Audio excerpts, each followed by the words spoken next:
Hey, welcome in. I hope everyone's having a good day. How are you, Kev? There we are. Crossover. Absolutely. I stood over like Ty Lue, or like you're Ty Lue, I'm Allen Iverson right there. So there we go. Hope everyone had a great day. More crappy weather out there, but nonetheless, we're off and rolling, and we're hanging out inside, and that's all that matters. Having a good time today.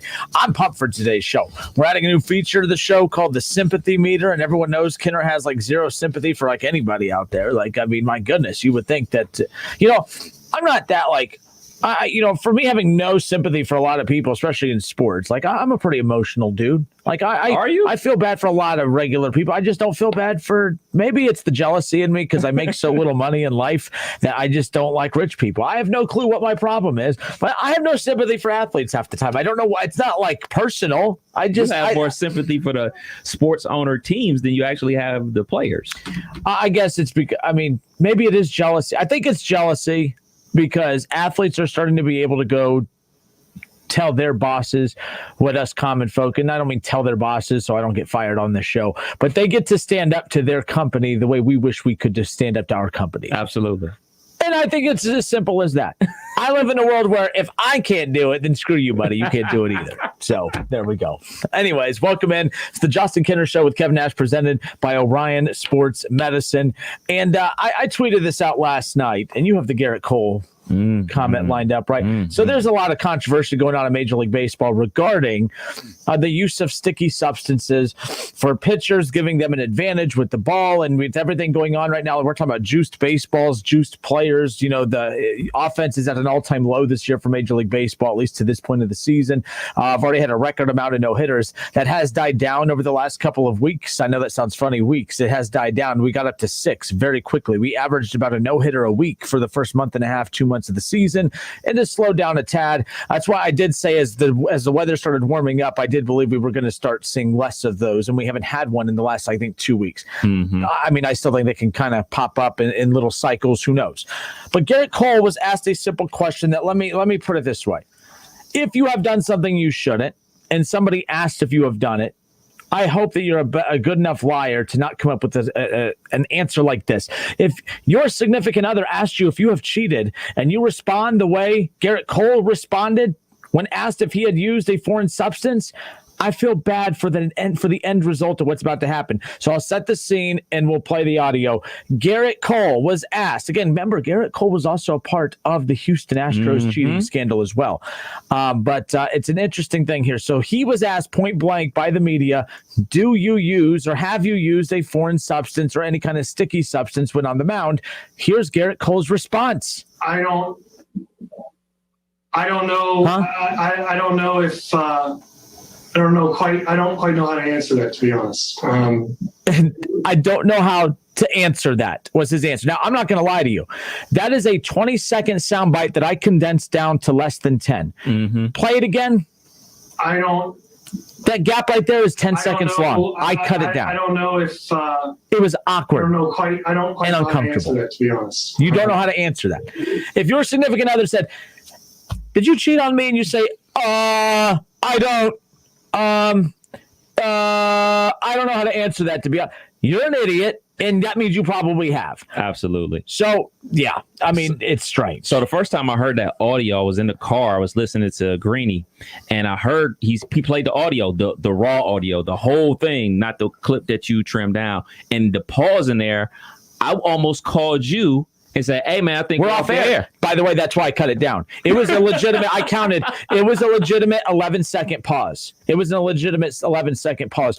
Our silence meter on here, it's about, I think it's 30 seconds. If we go 30 seconds of no air, I'll get a call or a text, or trust me, I'll get 100 texts from a bunch of people like, "Hey, well, your station's off." Like, I know, I'm trying to do something about it. But that's why I was get worried about that type of thing. But that was, Cassius Clay, shout out to Cassius. He says, "Yeah, wow, that is not the right answer." No, it's not like the right or wrong answer. is not the problem here. The response was the problem here, Right. the way about it. So that's why I wanted to bring this new game to the show, or this new feature to the show called the Sympathy Meter. How much sympathy do you have for guys like this in these weird sports scenarios? So Kev, hit the music. And for those of you listening, we appreciate that. You could be a part of the show. Head to Facebook, search the Justin Kinner Show, jump in on the conversation there. You can also head to YouTube, search ESPN Dayton, and you can jump in the comment section there. It's the Sympathy Meter game. There's a lot of weird things that happen in sports, and I'm curious just how much sympathy do you have for these individuals in sports? And I want to start off with none other than Garrett Cole. Garrett Cole, one more time, play. Garrett Cole, did you use any kind of sticky substance? And answer quickly, please.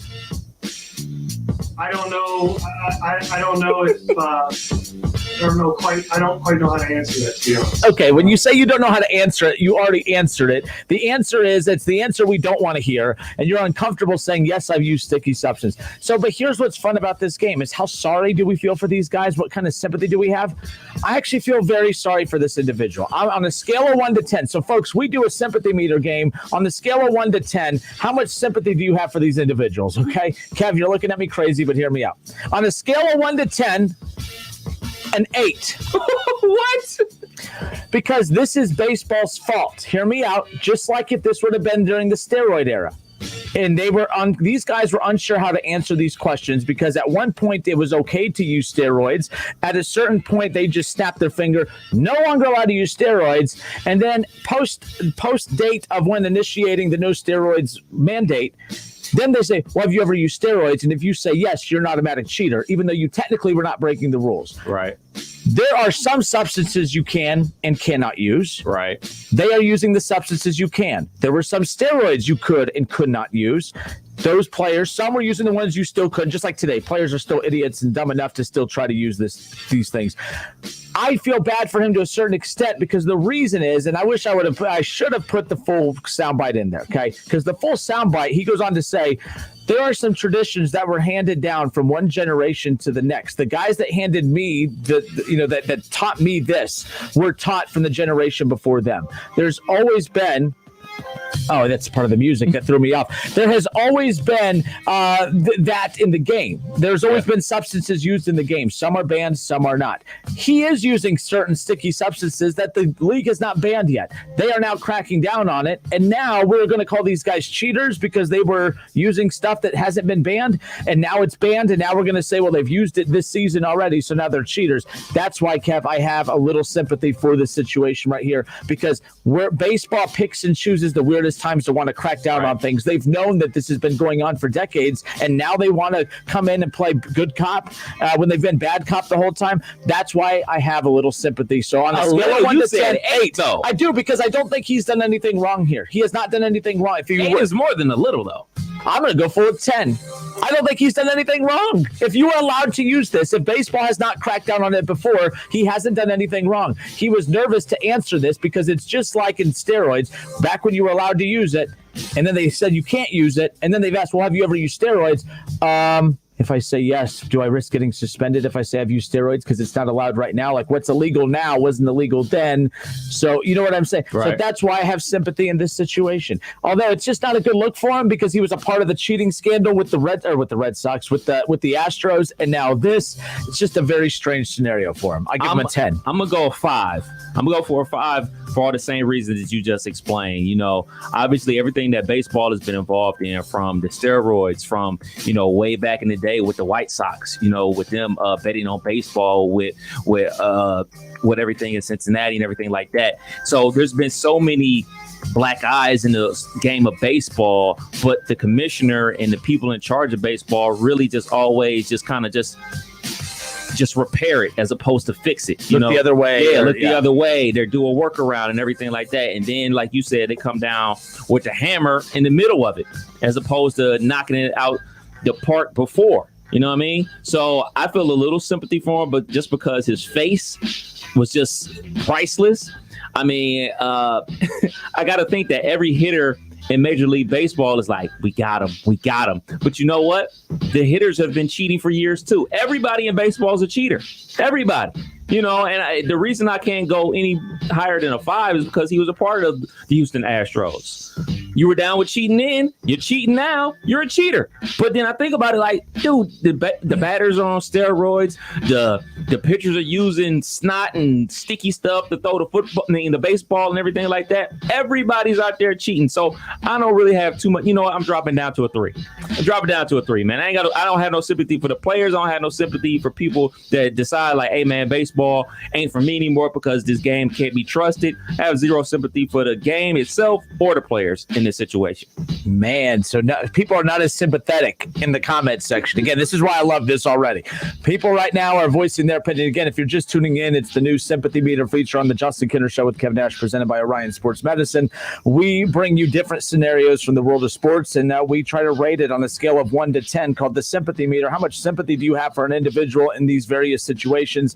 The situation we're talking about right now, Garrett Cole gives a very uncomfortable answer to the media when asked if he had used a foreign substance at any point in his career. He stuttered, he paused, he did all but answer the question, all while answering the question when he said, I don't know how to answer this question. My thing is this, is it's that simple. If your significant other asks if you've cheated and you say, and you haven't cheated, it's no. Are you dumb? I have not cheated. But if you haven't, they ask, and you do the, yeah, you're either sleeping on the couch or you're buying a couch for your new place to move into because he's never lied before. Yeah, that's just not like him. All right, so to the comment section we go. On a scale of 1 to 10, how much sympathy do you have for Garrett Cole? Right here, Scott Campbell says, if Major League Baseball would stop messing with the surface of the ball, pitchers would not have to use a substance to avoid hitting batters. He says also, let's go Reds. Shout out to Scott Campbell on YouTube. Ron Howard, two-time cheater now and of course with the Astros. I'm with you, Ron. I don't know if he's a cheater right now though. Like he hasn't broken any rule. There's no right. Like there's some substances banned, like pine tar and others. Right. But like, is everything banned? That's what the big argument right now is about what you can and cannot use as far as that goes. Keith Tolliver. Baseball cheating? What? No way. On a scale of 1 to 10 of who cares, it's a 0 for me. One reason is probably an unwritten rule. LOL. Yeah, so it's a rule, but it's an unwritten rule, and that's why unwritten rules are always so dangerous. David Kendrick on Facebook says, foreign substance, no. It was locally sourced. Local Walgreens Vaseline, to be exact. Well played, David. Well played. All right, on to the next one here on the Sympathy Meter. How about Ke'Bryan Hayes? Ever heard of him? Me neither, because he plays for the Pirates.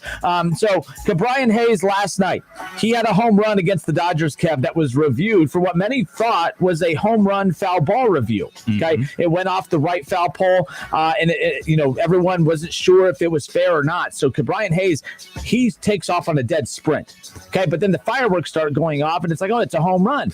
So it's interesting. It continues to go on. Dave Roberts, the Dodgers manager, challenges. Everyone thinks what's being challenged is whether it was fair or foul.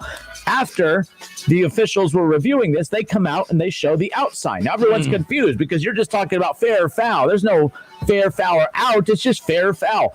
Well, what was being challenged by Dave Roberts was whether or not Ke'Bryan Hayes' foot actually touched the first base bag, and he did not. So he rounded the bases. He celebrated the home run. They were waiting to find out whether it was fair or foul, and he was out.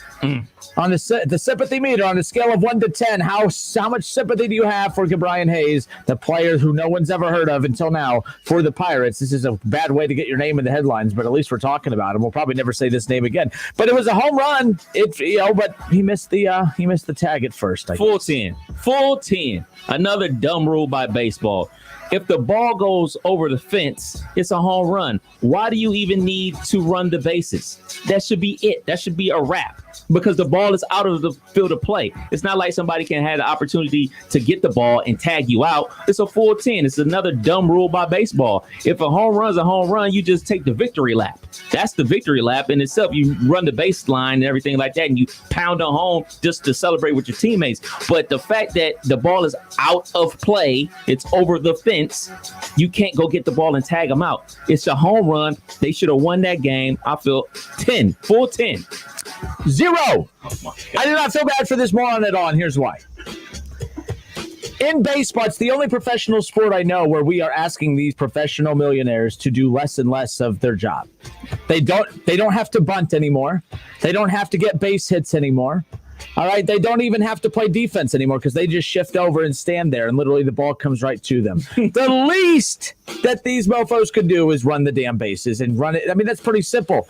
My little, all my friends right now have kids. I don't have any kids, so I just get to watch all their kids grow up and stuff. And my one friend's wife was constantly posting pictures of or videos on Snapchat and Instagram, of course, of their kid and playing t-ball for the first time. And you know what's always happening? They swing. It's the most cutest little thing in the world. These little kids, they hit the ball, and everyone's going crazy. Grandma, grandpa, moms, dads, everyone's going crazy. But you know what them little kids do? They touch the damn bag. They touch first base. They touch second. They touch third. That's something that as a Major League Baseball player, you're taught from how old? I have zero sympathy for that. It's an embarrassing story. You deserve to be in the headlines for all the wrong reasons. The sympathy meter, I give it a 0. No sympathy for him. Sorry. That's a wide range, 10 to 0. You're foul, man. You're foul. And I broke my own rule because I said on a scale of 1 to 10, and I said 0. So I got to stay within the rules. I'll say 1. I'm just saying. All right, up next, Aaron Rodgers. Aaron Rodgers right now, of course, is in the headlines a lot. I'm Aaron Rodgers out, to be quite honest with you. But his teammates have come out and voiced their support for him during this time of uncertainty, Kev. This is coming, of course, from Davante Adams. He goes, I've got his back through everything. And he knows that at the end of the day, if there's ever a wonder if he's lost a teammate or something because of all that's come out, he knows where I stand. I'll stand on the effing mountain and scream on the mountaintop that I have got his back. That is a huge, strong quote and stance right there from a player, a teammate of Aaron Rodgers, who, of course, the front office is trying to come out and say, oh, man, he's divided the fan base. He's divided the locker room. But to not just have a teammate, but to have the second best player on that roster come out and say, hey, I'm going to, I'll effing scream it from a mountaintop. That is huge. So I'm asking right now, who do you have more sympathy for in the sympathy meter game here? Is it Aaron Rodgers? Is it Aaron Rodgers' teammates? Or is it the front office? Who should the sympathy meter, who should be feeling the brunt of the sympathy here between those three sides? Teammates. His teammates that catch the ball, his wide receivers, his tight end, his running back, because Davante Adams is up for a contract after this season. You think that he's going to be putting up those crazy numbers that he's always put up with Jordan Love or, for goodness sakes, Blake Bortles? His numbers are going to be pedestrian compared to what he would put up with Aaron Rodgers. So I feel for the teammates. Aaron Rodgers makes everybody on that offense better. He makes the offensive linemen look better because he's getting rid of the ball quick and on time, makes the receivers look better because he's getting the ball in their hands in the spot that they like it, and they can make run after catch. They check into run plays at the appropriate time where there's X amount of people in the box so you can get to a run play or check out of a run play. So that makes the yards per rush better for the running back, checking it to screens for the running back and everything like that. He makes everybody's job easier. So the people that I have the most sympathy for, even though they're not on this, is the fans, because they're getting robbed of seeing a Hall of Fame quarterback. But second on that would be Aaron Rodgers' teammates. You're not going to like my answer. Oh, my goodness. If you look at the front office, if you look at the quarterback, if you look at the players, and you look at the front office, and you ask yourself, of all three of those, who's the group doing their job the most? You have one guy who's not showing up to do his job at all. You have the other guys who are speaking out against the company, who was upset for the one guy not doing his job. And then you have the company who is doing their job, who drafted a quarterback for the future, who has provided Aaron Rodgers with weapons all over the place, offensive linemen, wide receivers. And just because they just so happen to not be first rounders, now we have to coddle the poor little personality of Aaron Rodgers. Sympathy is a 6 for the front office. I think that I think it's all front offices right now who are stuck between a rock and a hard place. They have traditionally always done their job as doing what's best for the team, and now they have to massage the egos of these players, and an ego of a player that is closer to being done than closer to his prime, although he is coming off of one of his best seasons ever, and an MVP season at top of that. Yes, I feel bad for the teammates because they're expected to show up for work, but I'm not a fan of the players who are not showing up in solidarity with Aaron Rodgers. Like, I'm not a fan of that either. It's like, show up, do your job. Aaron Rodgers, show up, do your job. Even if you show up and do your job, there's still a good chance you're going to be traded if you continue to put the pressure on the front office. I'm just not a fan of any of this. I don't think the front office is, until there's absolute evidence that comes out that the front office has done anything wrong, because I actually know people who work with that organization. I don't get to drop this hot take thing too often with my sources, but I have people close to that organization that have said nothing about how much of a pain in the ass Aaron Rodgers actually is. He's very difficult to work with. His teammates are fine with him. Coaches can't tell him what to do. Coordinators can't tell him what to do. Front office can't have conversations with him. Half the time, they don't even know where he's at. Sometimes he's not even reachable on cell phone. There was a stretch last off season where they went 3 weeks without even knowing where he was, what he was doing, if he was coming to camp or anything. That's a problem too. So that's why for me, it's the front office. I'm not saying that they are perfect. That's why it's only at a 6.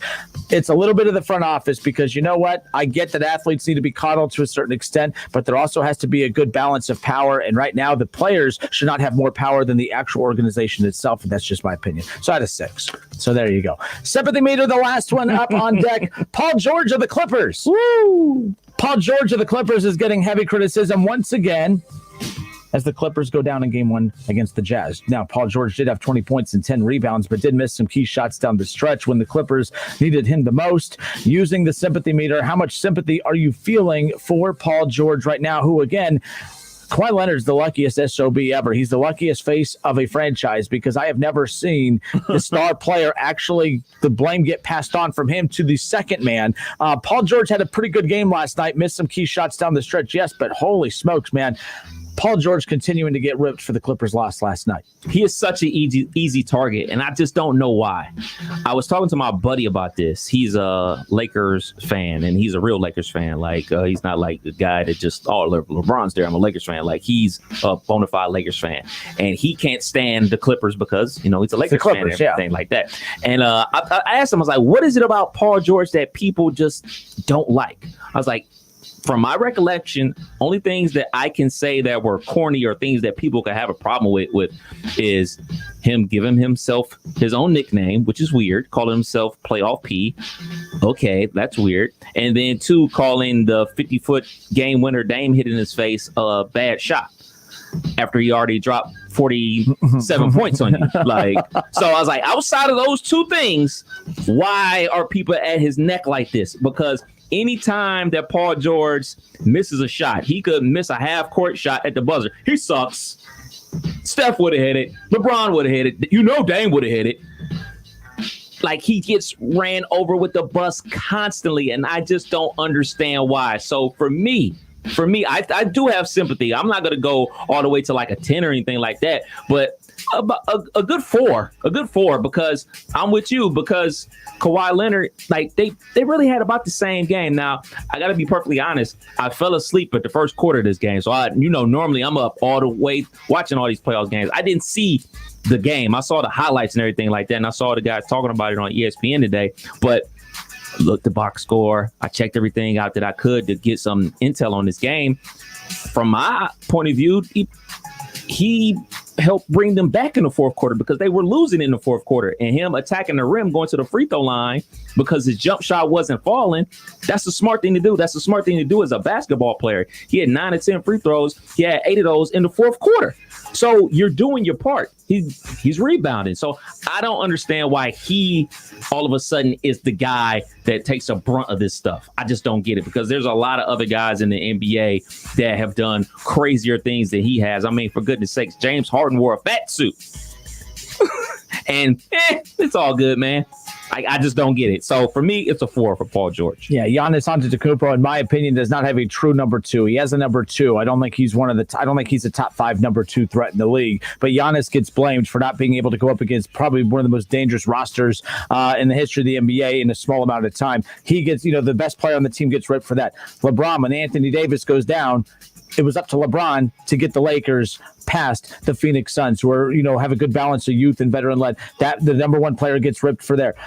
Steph Curry, everyone, no Klay Thompson still gets criticized for, man, well, how good of a player is he? Sure, he puts up good numbers, but look at the Warriors. They're the 8 seed because they have nobody else. They're only an 8 seed because of him.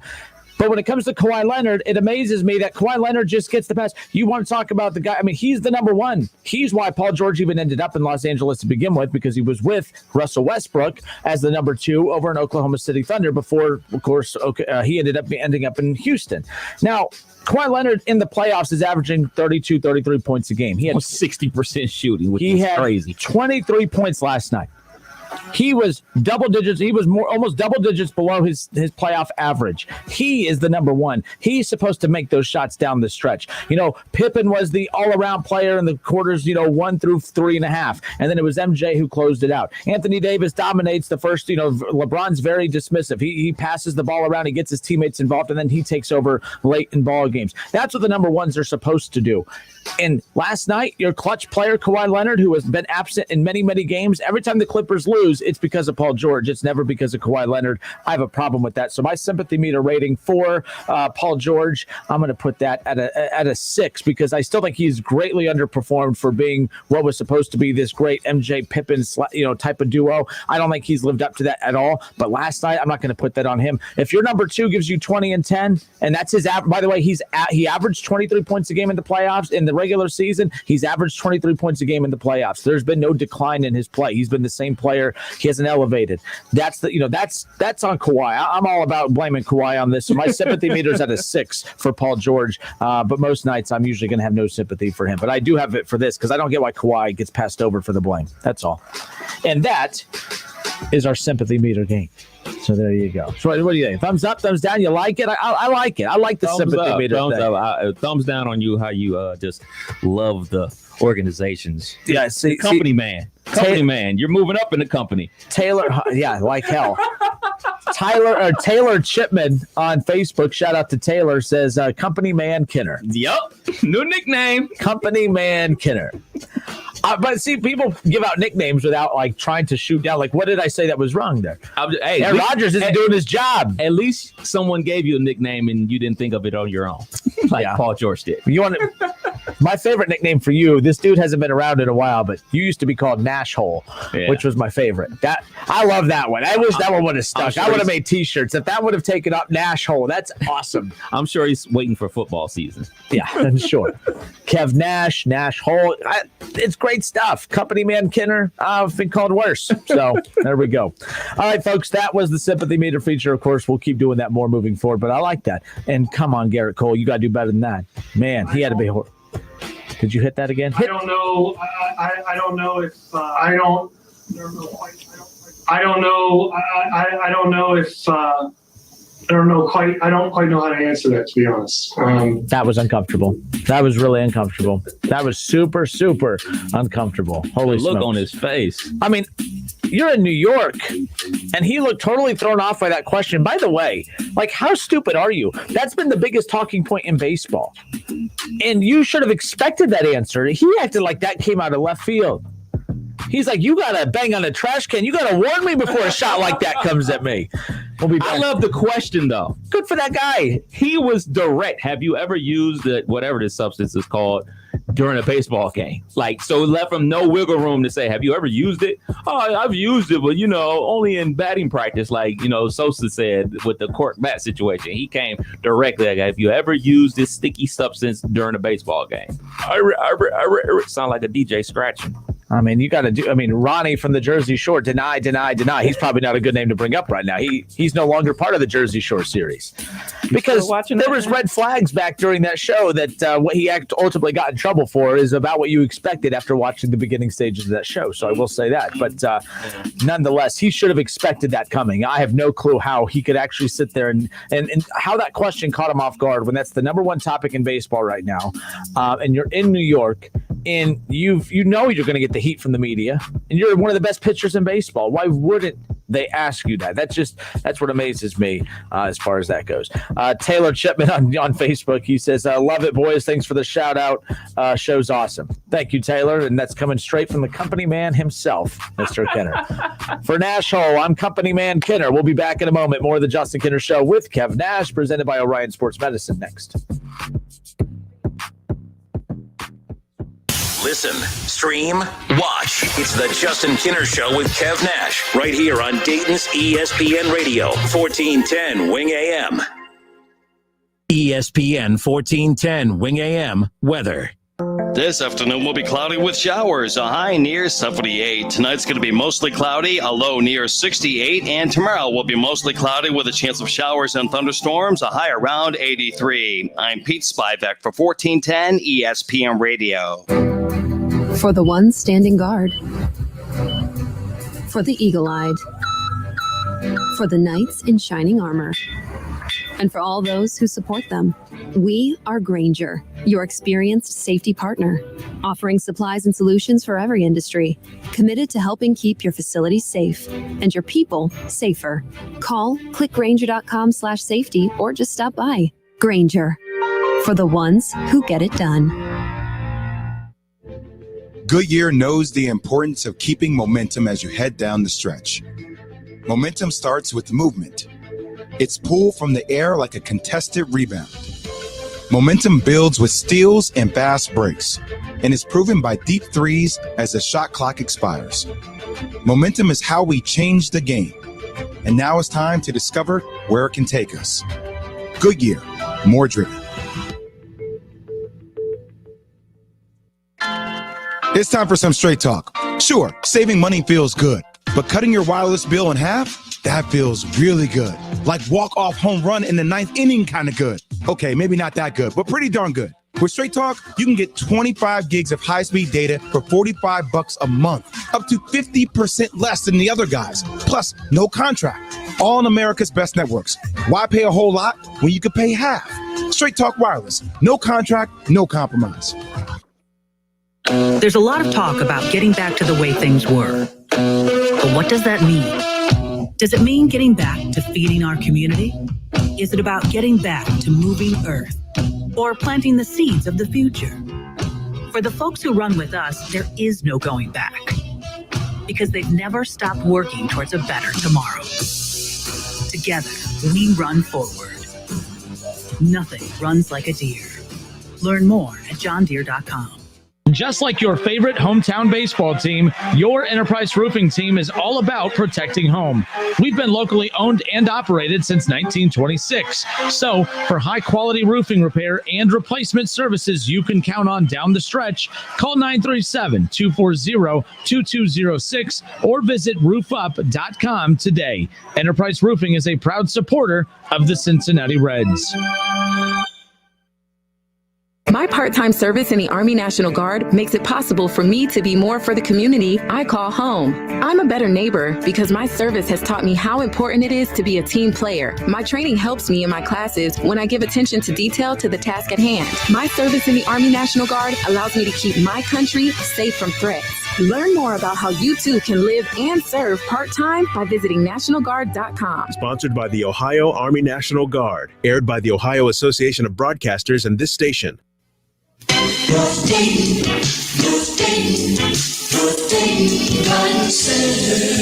Hi, Pete Kasugi here to tell you that if you're looking for the very best selection of your favorite garden plants, we grow over 125 varieties of tomatoes, peppers, cabbage, broccoli, cucumber, okra, cantaloupe, and eggplants. And if you haven't tried our famous Neighbor Beater tomato plants, come out and pick up a few and enjoy the best taste you ever had from your garden. They taste so good, you'll wish you planted more. And remember, Neighbor Beater garden plants are sold only at our garden center at 1309 Brand Pike. So get out that shovel and start digging. It's time for gardens, bedding plants, rose bushes, vines, and ground covers, shade trees and shrubs, bird baths and fountains, and so much more. So join the green revolution and come out and see us at 1309 Brand Pike.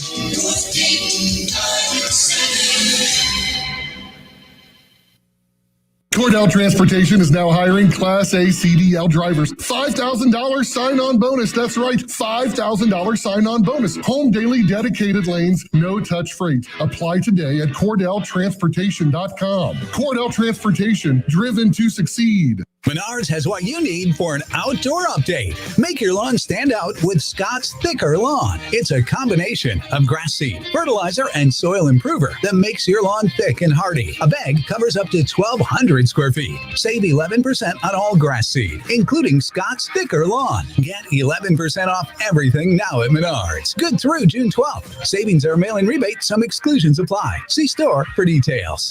Save big money at Menards. It's time for some straight talk. Sure, saving money feels good, but cutting your wireless bill in half? That feels really good. Like walk-off home run in the ninth inning kind of good. Okay, maybe not that good, but pretty darn good. With Straight Talk, you can get 25 gigs of high-speed data for $45 a month, up to 50% less than the other guys. Plus, no contract. All on America's best networks. Why pay a whole lot when you could pay half? Straight Talk Wireless. No contract, no compromise. Get in the zone, AutoZone. Welcome to AutoZone. What are you working on today? Of course, we can help you find the right oil for your next change. We've got what your car's engine needs. Right now, you can get 5 quarts of Mobil 1 full synthetic motor oil and an STP extended life oil filter for just $33.99. And you can get it all fast your way. Just order online with our free same-day store pickup or next-day delivery. Getting your job done just got easier. Restrictions apply. Get in the zone, AutoZone. Liberty Mutual customizes your car and home insurance so you only pay for what you need.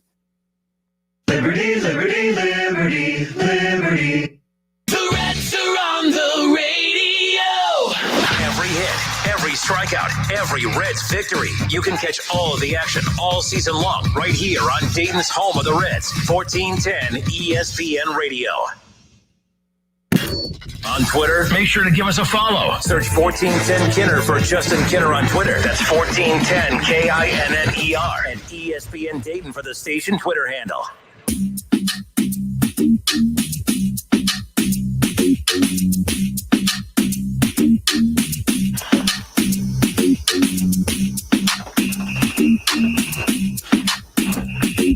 All right, baseball fans, let's have a little discussion. I'm curious people's thoughts on this. We welcome you back. It's the Justin Kinner Show with Kev Nash, presented by Orion Sports Medicine. Real quick, Cassius Clay. So we opened up with our new feature on the show, the sympathy meter game. And, of course, one of the sympathy, topics, of course, was the player for the Pirates last night who hit a home run, or so we thought, but because he missed tagging the first base bag, gets called out. But Cassius Clay says, and that's such a cool name, by the way, as an avid Reds fan, I cannot have sympathy for rival teams and their players. That goes for Brewers and Cards too. Go Reds. There we go. But what a weird situation, by the way. Tag first every time. Like if there's ever a scenario that you have to run the bases, like you can tag the bases. I don't know. That's the other thing you have to remember. There's a reason you're running to tag first. You're not just running in the first base direction. You're running there for a reason. That's why, Kev, I had zero sympathy for. Tag the base. That you learned that in kindergarten. All my best friends who have kids right now, and they're posting all the pictures of their kids in their first T-ball practices and stuff. Those little kids are being taught to hit the first base bag. So I'm just saying, I have no sympathy for them. I'm doing my Googles on Brian Hayes right now, try to find out how long he's been. Made his MLB debut in 2020, so he's still a rookie technically. Mm-hmm. He's making T-ball mistakes. Just saying. No, in all seriousness, that does suck, especially when you're young and new in the league and you're on the Pirates. Look, I know playing for the Pirates is tough, but I know those players hate it, Kev. They hate all the losing, but those players are getting valuable time. Yeah. I don't know. I know this sounds strange, but for some of those guys, like the fans hate it, the organization hates it. I'm sure those players hate losing, but those players are getting at-bats and opportunities on the field that they're not going to get for contenders. So it's like, if you're early in your career, you might as well take advantage. I mean, that was the Reds for the longest time, but eventually you want to start winning. Doug Sphere on YouTube says Colin Bauer tacking up the ball, a stark contrast between older ball doctors like Gaylord Perry using Vaseline to slick it up. I think that was in response to Ron Howard's response. He said Gaylord Perry in Cooperstown, the doctor of baseball and everything like that. So look, that's where I wanted to bring this up. The only time we have, we talk baseball on this show, it's about the Reds. If we didn't live an hour north of the Reds, we wouldn't probably talk baseball at all. There's a lot of diehard Reds fans in this area. Some of you really struggling with this past decade of Reds baseball, actually 2 decades, or actually 3. They haven't won a World Series in 30 freaking years. But the bottom line is that the only time baseball if you think about the last 3 big headlines in Major League Baseball, it all is scandals. It's all cheating. It's everything that's wrong with the game of baseball. Right now, this seems to be, it's starting to pick up some momentum about the use of any kind of sticky foreign substances to give the pitchers the advantage on the mound. That's going to be the next big baseball conversation we have. How far back were pitchers doing this? I mean, how many are that why there's so many no hitters? Here we are ripping the hitters when really it's the pitchers having the advantage. When 2 decades ago it was here we are ripping the pitchers for giving up all these home runs, when really it was the hitters who were getting the advantage because of steroids. Right. This is just, it's in reverse now. And then about a year, 2 years ago, it was we were ripping the league because were they tinkering with the baseball? They said they had new baseballs, but they swore that they weren't. They were tinkering with the baseballs to make them better, but we're not juicing them. We're not making it to where they should leave the ballpark easier. And that's what's interesting about this. My problem with baseball is every time we talk baseball, it's never about, should Pete Rose be in it's the Pete Rose saga. It's the Pete Rose scandal. It's the steroid scandal. It's the Black Sox scandal. It's the steroid scandal. It's now the pitching scandal, the sticky substance scandal. So that's why I'm just like, baseball is a mess. It just really is. You look at the NFL. There have been some horrible incidences in the sport of the NFL. All right. Very rarely is it negative stuff that is dominating the headlines of the National Football League. That's why that sport is so healthy and it's vibrant within the fan bases, because it's just you feel good about the sport. The NFL has had messes. The Kaepernick situation was a mess. The Ray Rice situation was a mess. There's always going to be those things that pop up about once a decade where you're not talking about the football on the field. You're focusing on the football off the field. That's unfortunate, but that's every sport, and there's no such thing as a sport that doesn't happen. So let's just be clear. Football is vibrant. It's healthy. The fan base it's growing every single year. Good for them. The same thing for basketball. I mean, basketball has its little pockets of people who find non-basketball things to rip the league for, but overall, basketball is basketball. We talk about LeBron. We talk about Kawhi Leonard. We talk about Giannis Antetokounmpo. We talk about Kevin Durant, Kyrie Irving, Steph Curry, sometimes for the right and wrong reasons, but we talk about the players. When's the last basketball scandal? The Donahue, the referee, right, which was 2 decades ago. And I'm thinking, I was about to ask you. There was the time Charles kissed a referee at an All-Star game. I thought that was pretty weird. But I mean, honestly, a year ago, the whole China thing, in all seriousness, okay, like that to me is, I'm not going to skip over that. There was a lot of hypocrisy in that. Let's be clear. Like, I don't care. I'm not trying to ruffle feathers with that. There's a lot of hypocrisy there, especially with the league that does such a good job of pointing out to the social issues in our own country. I thought there was a lot of hypocrisy there. I'll just leave it at that. That was a very fair thing to criticize the league for. That's the last big thing I could think of that was non-basketball related. Yeah, you're right. That and the Donaghy thing. But I'm with you, man. It just seems like baseball constantly has these things that gives himself a black eye. And I mean, so many unwritten rules, and there's so many rules to the actual game of baseball. And then you have the guys like Garrett Cole said, well, there's things that have been passed down from generation to generation. I'm just doing what the older guys taught me how to do. So it never was policed back then.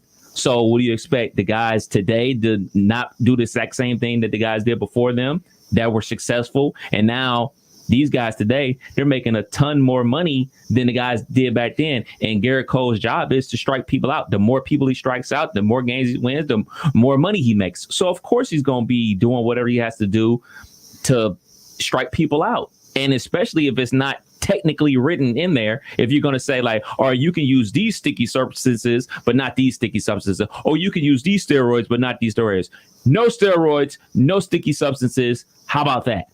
Yeah, and that's really what this comes down to. And again, for those of you who are unaware, Garrett Cole was asked in a press conference by the media yesterday, have you used a sticky substance? He had this awkward answer that we talked about earlier. We'll play it in a second. But after the awkward initial response of, I don't know how to answer that.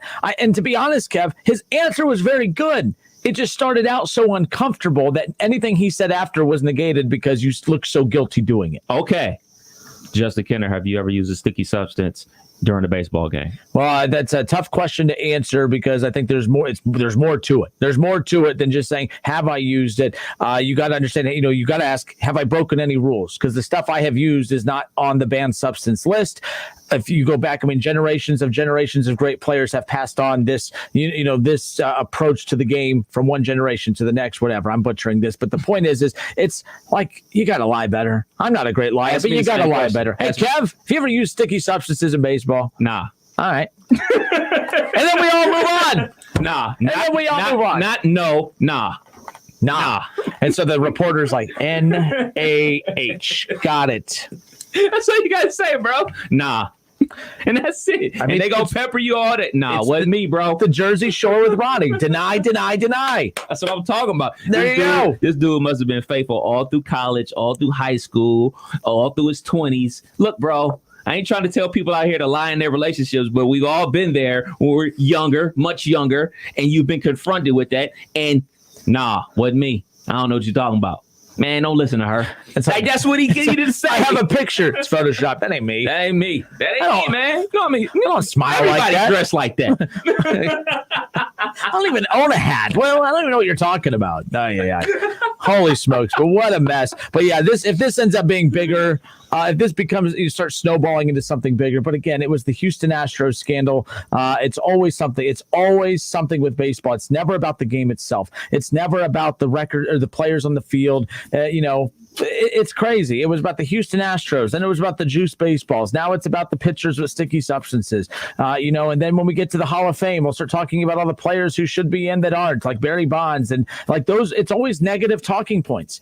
I know that they always say, any press is good press, but there comes a point where any press is good press when you have a balance. Mm-hmm. Like that's why the NFL, and I don't want to gloss over this and say it's not a big deal, but the reason that the NFL does not crumble when Joe Mixon storylines come out and when Ray Rice storylines come out, they have to answer for those. They have to be, they're put up on the spotlight to answer for them. The Kaepernick stuff, but the league just keeps on going because there's so much good and bad that it kind of cancels out. It doesn't make it, but you see what I'm saying? Mm-hmm. Like with baseball, it's just the only time that they're relevant is when we are talking about something that is a scandal within the sport, and it's drowning it. It is killing it.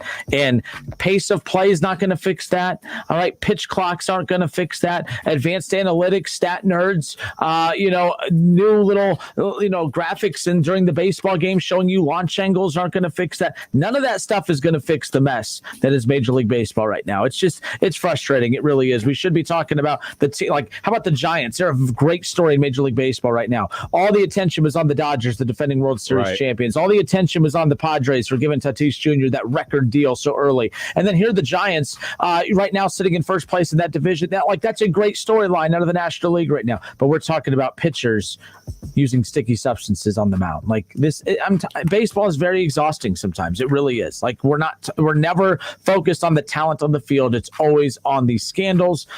There's just no balance whatsoever. It's the Justin Kinder Show with Kev Nash, presented by Orion Sports Medicine. We'll be back in a moment. Coming up top of the hour, over under. Well, also, I found an article that was actually critical of my Cleveland Browns, who I thought could do no wrong. I thought that if God was a football team, the Cleveland Browns would be it. At least that's what I thought till today. And then, my heart was broken today when I found out that there was actually someone out there who was critical of the Cleveland Browns.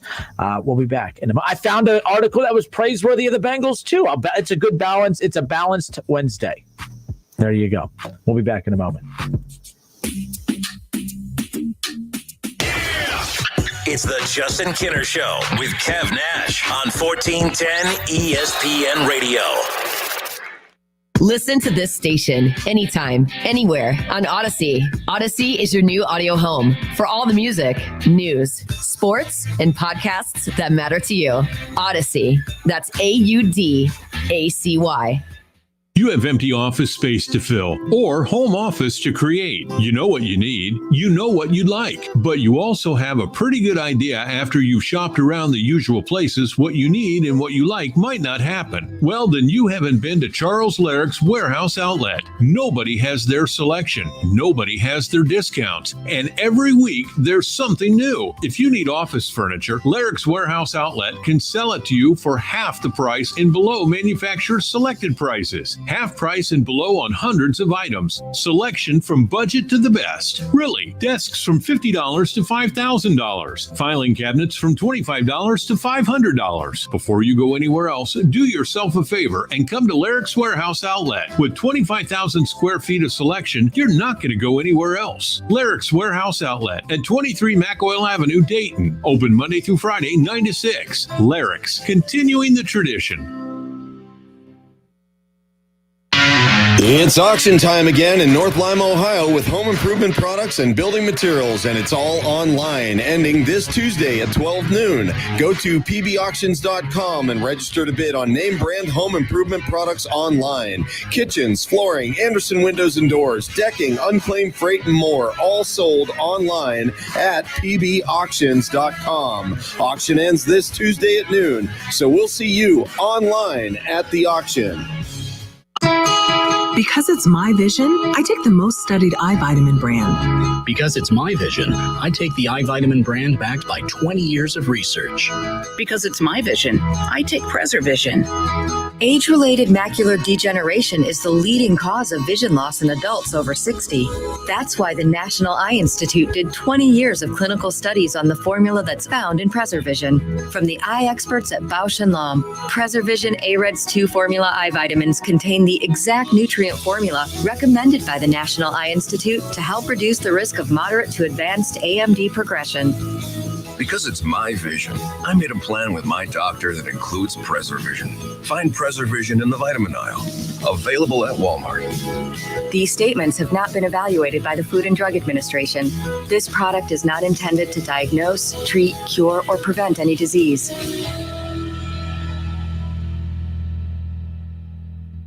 DQ presents Picture This. Picture the Girl Scout Thin Mints Blizzard. You see two iconic treats blending together in a mesmerizing swirl of pieces of Thin Mints cookies, Cool Mint, and world-famous DQ soft serve. You smile the biggest smile you've ever smiled. It's a double smile because your two favorites, DQ and Girl Scout Thin Mints, are together in one delicious treat. And the only reason you stop smiling is so you can start eating. The Girl Scout Thin Mints Blizzard, exclusively at DQ. Get it delivered at DQ.com. DQ. Happy tastes good. Your experience matters. At University of Phoenix, relevant life experience and eligible transfer credits can help you earn your degree faster and for less. In fact, undergrads who apply these credits, on average, save about 1 year and $11,000. Get the credit you deserve for time spent in the classroom, on the job, and in life. And see how much you can save at phoenix.edu. That's phoenix.edu. Have you been seeking a final resting place for your loved one's cremated remains? Are you tired of endlessly searching to find a permanent home for a family member that gives you peace of mind, offers more security than the mantle, and doesn't cost thousands of dollars? This is Mark Davis from Dayton Memorial Park Cemetery, located at 8135 North Dixie Drive. We are pleased to announce a new product that offers families the opportunity to give their loved ones a permanent, serene, final resting place for as little as $300. Call us today at 937-890-1831. Hello, it's John Kozik, founder and president of TurboTrack Realty, and I buy houses as is, fast for cash. Call me today for an all-cash offer on any of your properties, and we can close within days at 614-362-2000, 362-2000. Do you own a property that's outdated and needs thousands of dollars in repairs? Great, I'll buy it. I'm a private real estate investor who can solve your real estate problems fast for cash. Do you want to sell and just be done with it? Okay, great. I buy vacant properties, boarded up houses, pre-foreclosures, and inherited properties. I also buy apartment buildings, rental portfolios, divorce homes. I even buy my tenant won't pay me the rent houses. I look forward to solving your real estate problems today. Give me a call for an all-cash offer at 614-362-2000, 614-362-2000. Attention Class A CDL drivers. Looking to be more than just a number? Yoel Transportation in Dayton is looking for drivers with at least 1.5 years experience. Yoel has open positions for no-tarp flatbed drivers and no-touch regional or local van drivers. Yoel is ELD compliant and offers 401k with match, medical, dental, vision, holiday pay, vacation, safety bonuses, and now has a rider policy. Call Rick or Joe at 937-294-5933 and ask about the $5,000 sign-on bonus today. Don't wait to get a new job. Express Employment Professionals is hiring for more than 35,000 jobs. Find your local Express office at expresspros.com or on the Express Jobs app. You want more local content from Dayton's ESPN radio station 1410 Wing AM? Make sure you subscribe to the WING 1410 Dayton YouTube channel, where you can watch all your local shows live or go back and rewatch previous episodes of The Justin Kinner Show with Kev Nash, The Keith Byers Show, Talking Out Loud with Sully, and more. Whether you're at home, at work, or in your car, tune in to ESPN 1410 Wing AM or stream us live at wingam.com.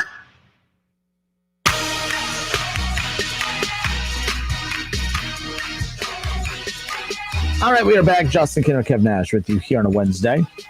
Hope everyone's having a great day. The show brought to you by Orion Sports Medicine. So Taylor Chipman on YouTube or on Facebook, Kev, says he wants all the cheating to happen. All right. And by the way, we're reading Taylor's response on Facebook. Keep in mind, you could be a part of the show. Head to Facebook, search The Justin Kinner Show, and you can jump in the chat section at the bottom, and then we pull your response into the show and interact with you that way. And we've had a blast doing that over the past year. You could also do the same thing for those of you who prefer YouTube. Head to YouTube, search ESPN Dayton. You could watch the show live from 3 to 6 and interact that way. So right now we have Taylor Chipman's response pulled into the show. You could see his Facebook profile picture there and everything. So that's one of the cool parts about doing the show this way. So make sure you take advantage of that. But Taylor Chipman says he wants all the cheating to happen in baseball, Kev. He says he wants Roger Clemens throwing a spitball to Barry Bonds, who hits a home run and then does a bat flip. That's the MLB that he wants. And I like his response after. He goes, he just better make sure he touches first base, though. Well played. Well played. Stickler for the rules. How about this? I thought this was interesting news out of the NBA. I don't get it. I don't understand. I mean, I guess I get it. It's all about jersey sales. But Los Angeles Lakers star LeBron James will be changing from number 23 to number 6 once again. Okay. I don't get it. I think that means I do remember this. Hold on, I do remember this. I remember when AD signed, he tried to change to 6 then, so AD could get 23. Oh no. And the league told him no because he hadn't been with the Lakers long enough to do that. So now LeBron can change his number and AD can get 23, but I think they still have to buy out the remaining stock of the 23 with James on the back, and Anthony Davis has to buy out the rest of the stock of the 3 with Davis on the back. So, excuse me, Rona, is that contagion? So it goes on to say that, it'll be for next season, but he will not pass on his old number to Anthony Davis as he intended to do a couple years ago, to your point. James will wear number 6 for the 22 season, and Davis will stay with number 3, the number he wore when LA won the championship in his inaugural season with the purple and gold. But keep in mind, Anthony Davis, that's technically his second season with the Lakers. It all kind of collapsed into one. I don't know why he's doing it, but whatever. I mean, look, we thought it was a psychological thing back when he went to the Miami Heat because he wanted to get rid of the 23. He wanted to take on a whole new persona being with the Miami Heat. He wanted to be, it was like the NWO, WWE heel, WCW technically. Yeah. He was taking on the heel role, right? And then, of course, that's why when he returned to Cleveland, he returned to number 23, going back to that. And he brings 23 to Los Angeles. He wins a championship as number 23, but now going back to number 6. Look, there's always a reason. Everything LeBron does is a business reason why he does it. It is what it is. I thought he should have always, I know he's always chasing the Michael Jordan thing. I think everyone should stay away from number 23. I do. I just think that's a number that the league should retire, period. Like, it's ridiculous. Either stay number 23 your whole career or stop going back and forth. My goodness. I defend you switching team from team to team, but the jersey to jersey to jersey thing's getting on my damn nerves a little bit. Like, what does this do? Does LeBron think that, new number, new me? Exactly. Like, what? I don't get it. I'm a LeBron. I love LeBron, but I can't. This is stupid. I'm sorry. Whatever. Man. I ain't going to lose sleep at night, but why? Why? So let's think. The white Lakers jersey, the purple, the gold, the Mamba, the black Mamba jerseys, then the Minneapolis Lakers, the blue, powder blue. So that's 5. So imagine you bought your kid 5 LeBron James jerseys with 23 on them, and he or she is going to run up to you for their birthday or Christmas like, Dad, LeBron switched to 6. I need them all. I would take a marker and put +1 between 5 + 2 + 1. There you go. There's your number. Oh, man. There's your number 6 jersey for LeBron James. I don't get it. The only thing I could think of, Space Jam 2. Is he number 6 in the movie Space Jam? 6 in the movie. That's why. That's all. Okay. We just figured it out. That's why. Yeah, I just watched the new trailer. Yeah, he's wearing 6 in there. I still think it looks stupid with Daffy Duck and with Tweety and all them. Like, no kids watch that cartoon anymore. Like, I think parents are having to explain who they are. No, everyone. Like, they should have done Space Jam 2 with SpongeBob. They should have done Space Jam 2 with, like, who are some of the other current cartoons, right? Like, do you see what I'm saying? Like, I like the Looney Tunes. That was like a 90s thing. That was like an 80s and 90s thing. I grew up watching Looney Tunes.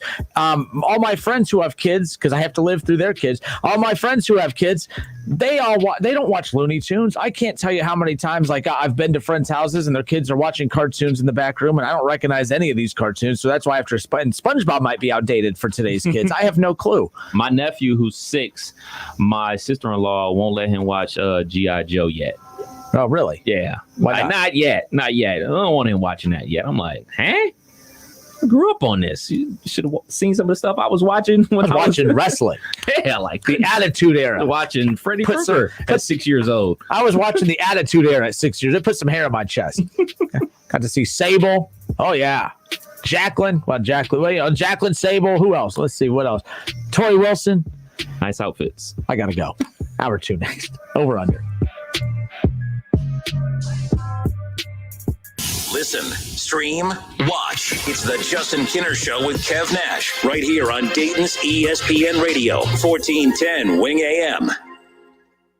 Shop JCPenney's Friends and Family Sale now through Sunday and make way for Father's Day. Save big with an extra 30% off coupon and up to 50% off across the store. Score the hottest styles, plus find the perfect gift for your guy. Get select grilling tools, novelty gift sets, and more for 50% off. Or make Dad's Day with select Levi's summer apparel now 30% off. Get ready to celebrate one rad dad with JCPenney. Offers and coupon valid through 6/13. Some exclusions apply. Levi's excluded from coupon. Levi's offer ends 6/20. See store or jcp.com for details.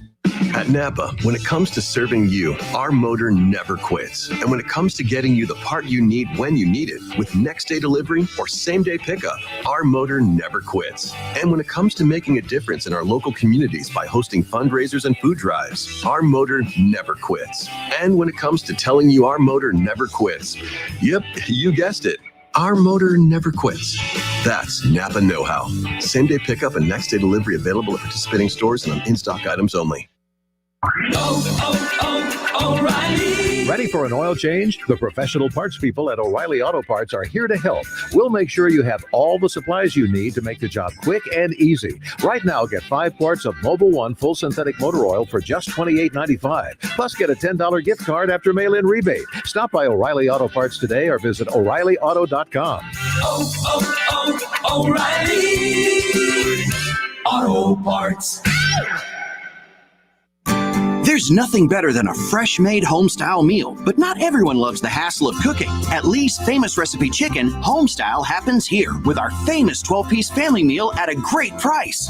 This famous family meal includes 12 mixed pieces of Lee's fresh, never-frozen chicken that is honey-dipped, hand-breaded, and cooked to perfection, plus 3 large sides and 6 fluffy biscuits. Get a home-style meal made easy today with Lee's 12-piece family meal at a great price.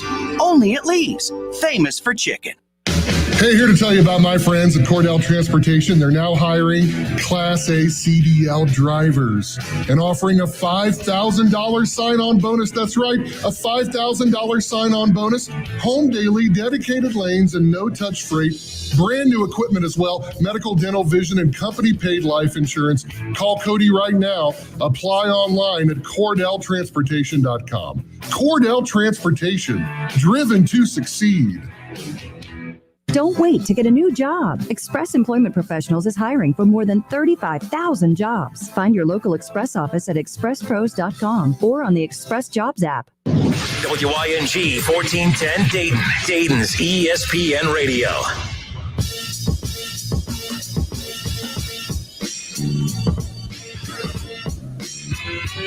No surprises at all. I'm sure we'll get to that conversation around the corner. So I found it, to be fair, this has been labeled the I Hate the Bengals show, thanks to Kevin. Huh? What? Me?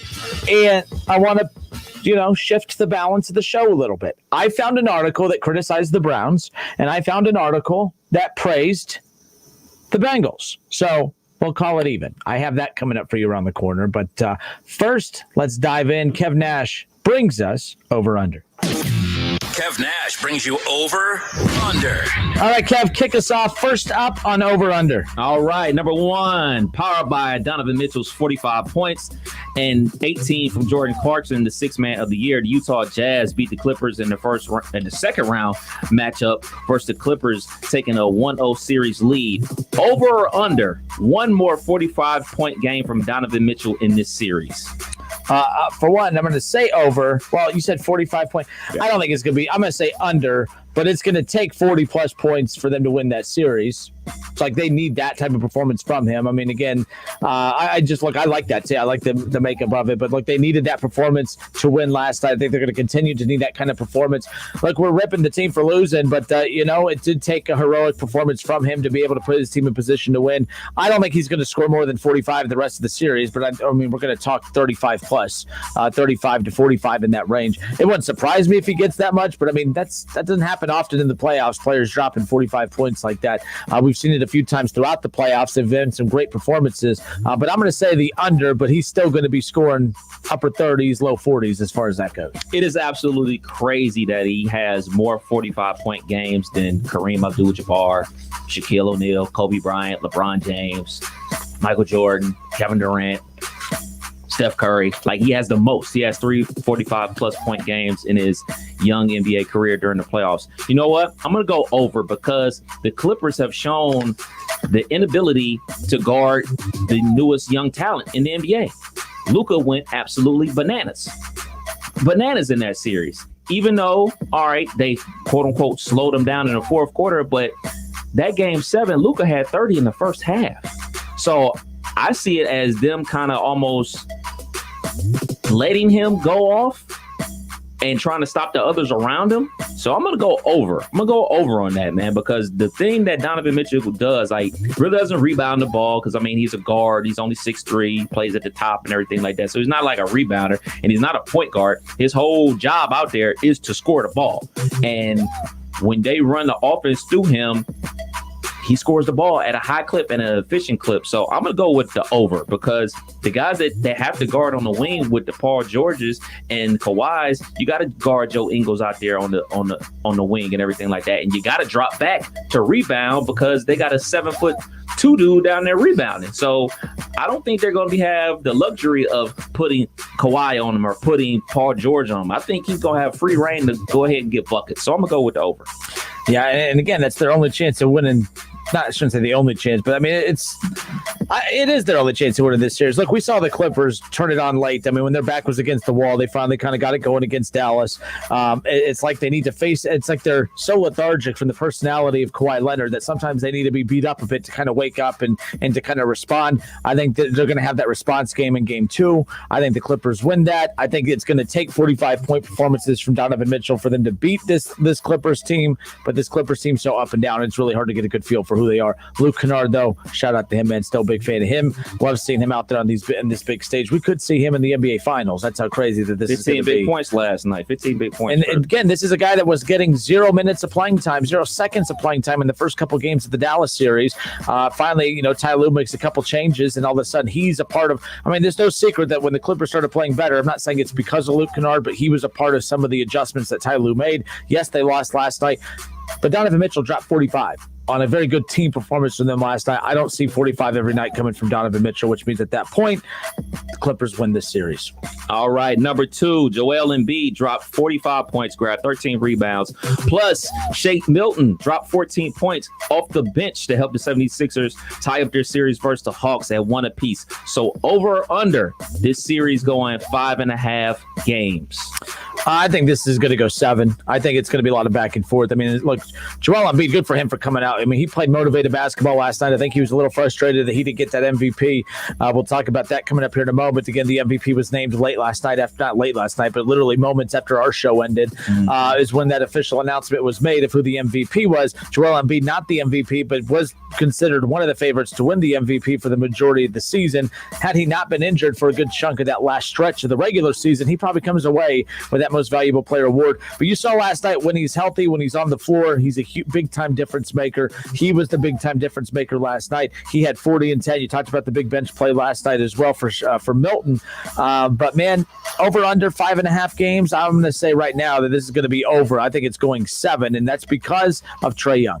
Trae Young is fantastic, and I'm telling you what, he's been the biggest. Like Donovan Mitchell was the emerging star in the playoffs a few years ago to kind of put his name on the map. That's Trae Young. That's what he's doing right now. And this isn't. I mean, the Hawks. This roster is not that sexy.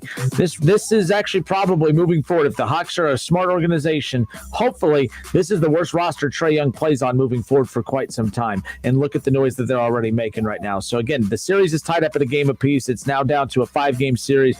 I say I think it's gonna be over 5.5 games. I'm taking over. I had it going over, but I'm cheating a little bit because I just saw the story come out 3 minutes ago. They're starting shooting guard DeAndre Hunter will miss the rest of the season because of torn meniscus in his right knee. So he's going to be out the rest of the series. So that player that normally would guard Tobias Harris is going to be out the rest of the series. So I'm going to go with the under. I'll say the 76ers win this thing in 5. Yeah, keep in mind Hunter had 20 points in 36 minutes, and that's a lot of minutes. That's 20 points is a good amount of points, but 36 minutes. That's a guy that they trust, that McMillan trusts, in those moments. So you're right, that's going to hurt. But I'm not confident that Joel Embiid stays healthy for this series. I'm not. And then in close game situations, you got to count on the players on the floor, like Simmons, to make clutch plays, free throw shots. I just think it's Trae Young, man. I'm just a huge Trae Young fan. I'm close to outside of lemon pepper chicken wings. I mean, right there, Trae Young's my favorite part about Atlanta at this point. Number 3. I have no clue. I've never been to Atlanta. I'm just trying to sound. I was at their crappy ass airport, but that was about it. Oh man, I hate that airport, by the way. Absolutely hate it. It's too big. You got to get down to the A, man, when things get back to normal. Once you get your second vax shot, maybe we can take a trip down to the A. We'll fly. Yeah, their airport's awesome. No. We'll drive down there, and we can stop and go get some lemon pepper rings and check out some of the other. I'm just there for the wings. Just there for the wings. Game 2 of the Suns and Nuggets is tonight with the league MVP, the Joker. The Joker was the first center to win the MVP award since Shaquille O'Neal in the year of 2000. So, over the next 10 seasons, over or under 2 centers winning the MVP award?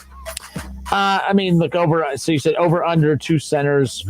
I'm going to say under, but again, the reason that this is it's shaped weird is because we preach all the time about positionless basketball. Giannis traditionally is a center, and he just won it back. Technically 3 straight years of the center winning the MVP. Giannis the last 2 years, and Jokic. But good for Jokic, first of all. I mean, like that, it's crazy talking about a player from Denver winning an MVP, and that's no slight at him. But I mean, again, your MVPs, I guess the last 2 came from Milwaukee, so it is what it is. It's not about where you play; it's about these up and coming stars for the NBA. This is good for the National Basketball Association. You're getting these overseas players who are coming over and absolutely dominating the game. I mean, between Luka was the MVP favorite coming into the year, and now you have Jokic, who ends up winning the MVP. I mean, I love seeing the success of the overseas players coming over and transitioning into this game so smoothly and doing it and dominating. I mean, that's what's great. I saw a cool video clip that when Jokic got drafted, he's, by the way, the lowest draft pick to ever win an MVP. He was late in the second round. In fact, he was drafted so late in the second round that he was picked during a Taco Bell commercial. I don't know how they had this. They had the video of the NBA draft that year, and literally, how in the NFL draft, because it's boom, boom, boom, you'll see at the bottom while you're watching the commercials, the draft pick came in, and you'll see who your team drafted, and it won't be in live time. That's what happened with the Nuggets. They drafted Jokic, and it was during a Taco Bell commercial. They hadn't even got back to the draft coverage yet. So I just found that funny. That reminds me. So how are we going to get all these clips going into the future? Because, like back in the day, used to tape things on VHS, but now we have the DVR. But eventually you have to delete something off your DVR because the DVR gets full. So how are we going to get these clips like 10 years into the future saying like, oh man, remember Trey Young? The tube, baby. YouTube. Yeah, I'm just saying, but how are we going to get them on YouTube? Like, look, I think these businesses, these media companies love it because the stuff's theirs. Like so they're going to be the ones putting it out. Probably. I mean, I think ESPN, I mean, it's their draft, their coverage. They're going to have that. But you're right. As far as like us, just little regular outlets having the access to that, not going to be there unless you're very organized and have a way to stash some of that and have a lot of, bandwidth. Do you still have a VHS? I have all of my high school basketball. Uh-oh. By the way, it's so stupid. All of my high school basketball highlights. First of all, I have all of my high school basketball games on VHS tape. And the best part about all of them is me getting to watch myself warm up in the pregame. Occasionally I have to fast forward all the way to the end to see if it's a blowout. And I usually remember what games I got in at the end. There's only one or two that were actually worth a damn me watching me play. So there's that. But yeah, so to answer this, like I'm going to, over the next 10 seasons, I think Joel Embiid stays healthy next year. I think he could end up getting it. And by the way, the pattern is, I know you don't like my take on this. The MVP is a stupid award because it's a popularity award. It's a storyline award. The Bucks, number one scoring team in basketball. They were the best regular season team as far as most consistent. Giannis's numbers were better than the last two. Did he, you could say Jokic had a better season than him. Did he? They both numbers dominant. Look, bottom line is we get bored. So we'll give Jokic the MVP next year, and then we'll get bored, and then Joel will get it the next year, and then by that point we'd be a couple years into the league for Zion to develop, and then we'll give him the MVP for 2 years. Luka might sneak one in there actually. I just think that if I had to guess the next 5 years of MVPs, I think you could pretty much do it. I think you're going to get Jokic one more. I think that Luka's going to get one, if not two, and then Zion will be there in the mix as well. That's just how this works. It's a very strange thing. Steph Curry's numbers this year, I went back and looked, better than the 2 years he won MVP with the Warriors. I know your point. I've actually shifted to trying to think that way too. Well, other people had better seasons. I'm not convinced that Jokic had a better season than Giannis. It's just we got bored with Giannis. We're more critical of Giannis because he disappears in the playoffs, as we've seen already. So I'm not taking anything away from Jokic. It's a hell of an accomplishment, and I love seeing the overseas players come over and have success. That's only going to grow the game and put more eyes on the product. But overall, I'm going to say under, just because we live in a day and age of positionless basketball. That stat of not a center hasn't won it since 2000 with Shaq. Giannis just won it the last 2 years. It's positionless basketball. That dude's a freaking center. I'm sorry. He's a center, but I see what you're saying. Maybe somebody should tell him he's a center and he can stop jacking up those threes, because they had a crazy stat about Giannis and his jump shot throughout the playoffs. Said he's hit 7 of like 40 jumpers and made like everything inside the paint. Like, look, man, I'm going to go with the under, but I'm going to say Giannis is going to win another MVP, but he's going to win it as a center, because if they get swept, Coach Bud is out of there. And the next coach is going to come in there and tell him like, hey, man, look, love you. Love the way you play the game, but you get 2 3-point attempts a game. Everything else in the paint. I want you to dunk everything you see. And then Giannis will win another MVP because he's going to be playing more efficiently. He's got to stop shooting those threes. But this is about the Joker. Dame Lillard, get him the ball. Well, Dame would definitely get him the ball. Or get Giannis to New York and, let Julius Randle take care of the PF position, and you'll be good to go. Oh, by the way, a David Shaw sighting. He says things are open now. Wake up, boys. I'm wide awake with 2 masks on. You were supposed to do that. Okay. I stole that from you, by the way. So, Shaw, you coming to the ATL with us? No, he's not invited. Oh, he's definitely not invited. When y'all having y'all basketball game? We're not. When y'all golfing? We're not. Oh, okay. Number 4. Sorry, I was tired. What'd you say? I'm asleep. My fault. The Reds dropped their first game to the Brewers last night, which Kev Nash predicted. They also may have lost Sonny Gray as well. So over or under 0.5 wins for the Reds in the final 2 games in this series versus the Brewers. I hate to be this negative Nancy here, but I said that typical Reds fashion, they would go on the road and win 4 at St. Louis and then come back and lay an egg at home. Last night's a loss. A loss is a loss, but they didn't, the run support was not there for Sonny Gray, who unfortunately left the game early due to an injury. He was placed on the 10-day IL, by the way, so that's big for the Reds. They called up some guy I've never even heard of before, so it's just frustrating. I mean, every time the Reds get in a position to make a run, but keep in mind, this is typical Reds baseball. They're going to get swept by the Brewers. So I'm taking the under. They're not winning a series against the Brewers. They're not winning tonight, and they're not going to win the finale tomorrow. I said, remember we did the over-under last week, or I think on Monday. It is Wednesday already. This week's flying by. I know, right? Earlier in the week, we did the over-under on how many games the Reds would take this series, and I said under 2 because I said it'd definitely be under 2. They're not winning this series, and they're going to get swept in this series. And then, Kev, they will sweep the Rockies because that's what they do. They'll go and win a series. They had no like when they beat the Dodgers. They had no business beating the Dodgers. They almost swept the Dodgers in Los Angeles.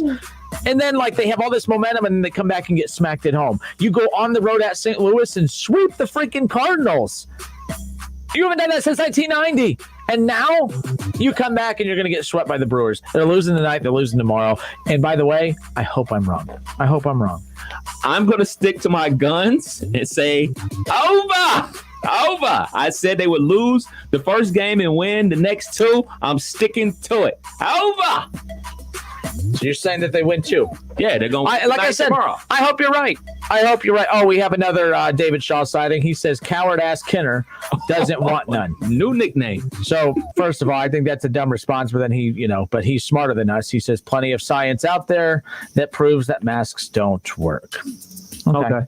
Thank you, Professor Shaw, for educating us here on the Justin Kinner Show with Kev Nash, presented by Orion Sports Medicine. Where would we be without all of that knowledge that he possesses and provides for us here on the show? I don't know. So you want to ask me again why I'm not golfing with the dude or going to play basketball with the dude or anything like that? You want to ask me why? Why aren't you going to play basketball or golf with Shaw? Hit the sounder. I don't know. I don't know if I don't quite know how to answer that, to be honest. Actually, I do, because he's a moron. That's why. Shout out to Willie. How's my guy Willie? He says, "Hey Kev, let's take Justin to Magic City." He has a laughing emoji there. So there you go. I got a story about Magic City. I can tell off mic though. Off mic. All right, well, I got to go do some research. I got to update my science skills. So we'll be right back. More of the Justin Kinner Show with Kev Nash, presented by Orion Sports Medicine when we come back. It's the Justin Kinner Show with Kev Nash. Justin, you're awesome, baby. Right here on 1410 ESPN Radio. ESPN 1410 Wing AM weather. This afternoon will be cloudy with showers, a high near 78. Tonight's going to be mostly cloudy, a low near 68. And tomorrow will be mostly cloudy with a chance of showers and thunderstorms, a high around 83. I'm Pete Spivak for 1410 ESPN Radio. Weather brought to you by Cullet Seal Coating, protecting the asphalt surfaces around your home, office, or commercial property. Crack filling, asphalt sealing, and parking lot striping. Find us at culletsealcoating.com. Ready for renovations? Arts Rental Equipment has the tools you need to make your home, lawn, and garden stand out this year. From brush chippers to cutoff saws, no job is too small or too big. Visit your local art store today. Work smart. Rent from Arts. The legend, John Fogerty, performing live. Friday, July 16th, Rose Music Center at the Heights. John plays all the biggest hits from Creedence Clearwater Revival. And on the same night, John performs solo hits as well. Tickets on sale this Friday, 11 a.m. at Ticketmaster.com and the Rose Music Center box office. At CDW, we get balance in disparate clouds can be messy. Yep, it's like an ice cream cone. The more scoops you get, the greater the risk of failure.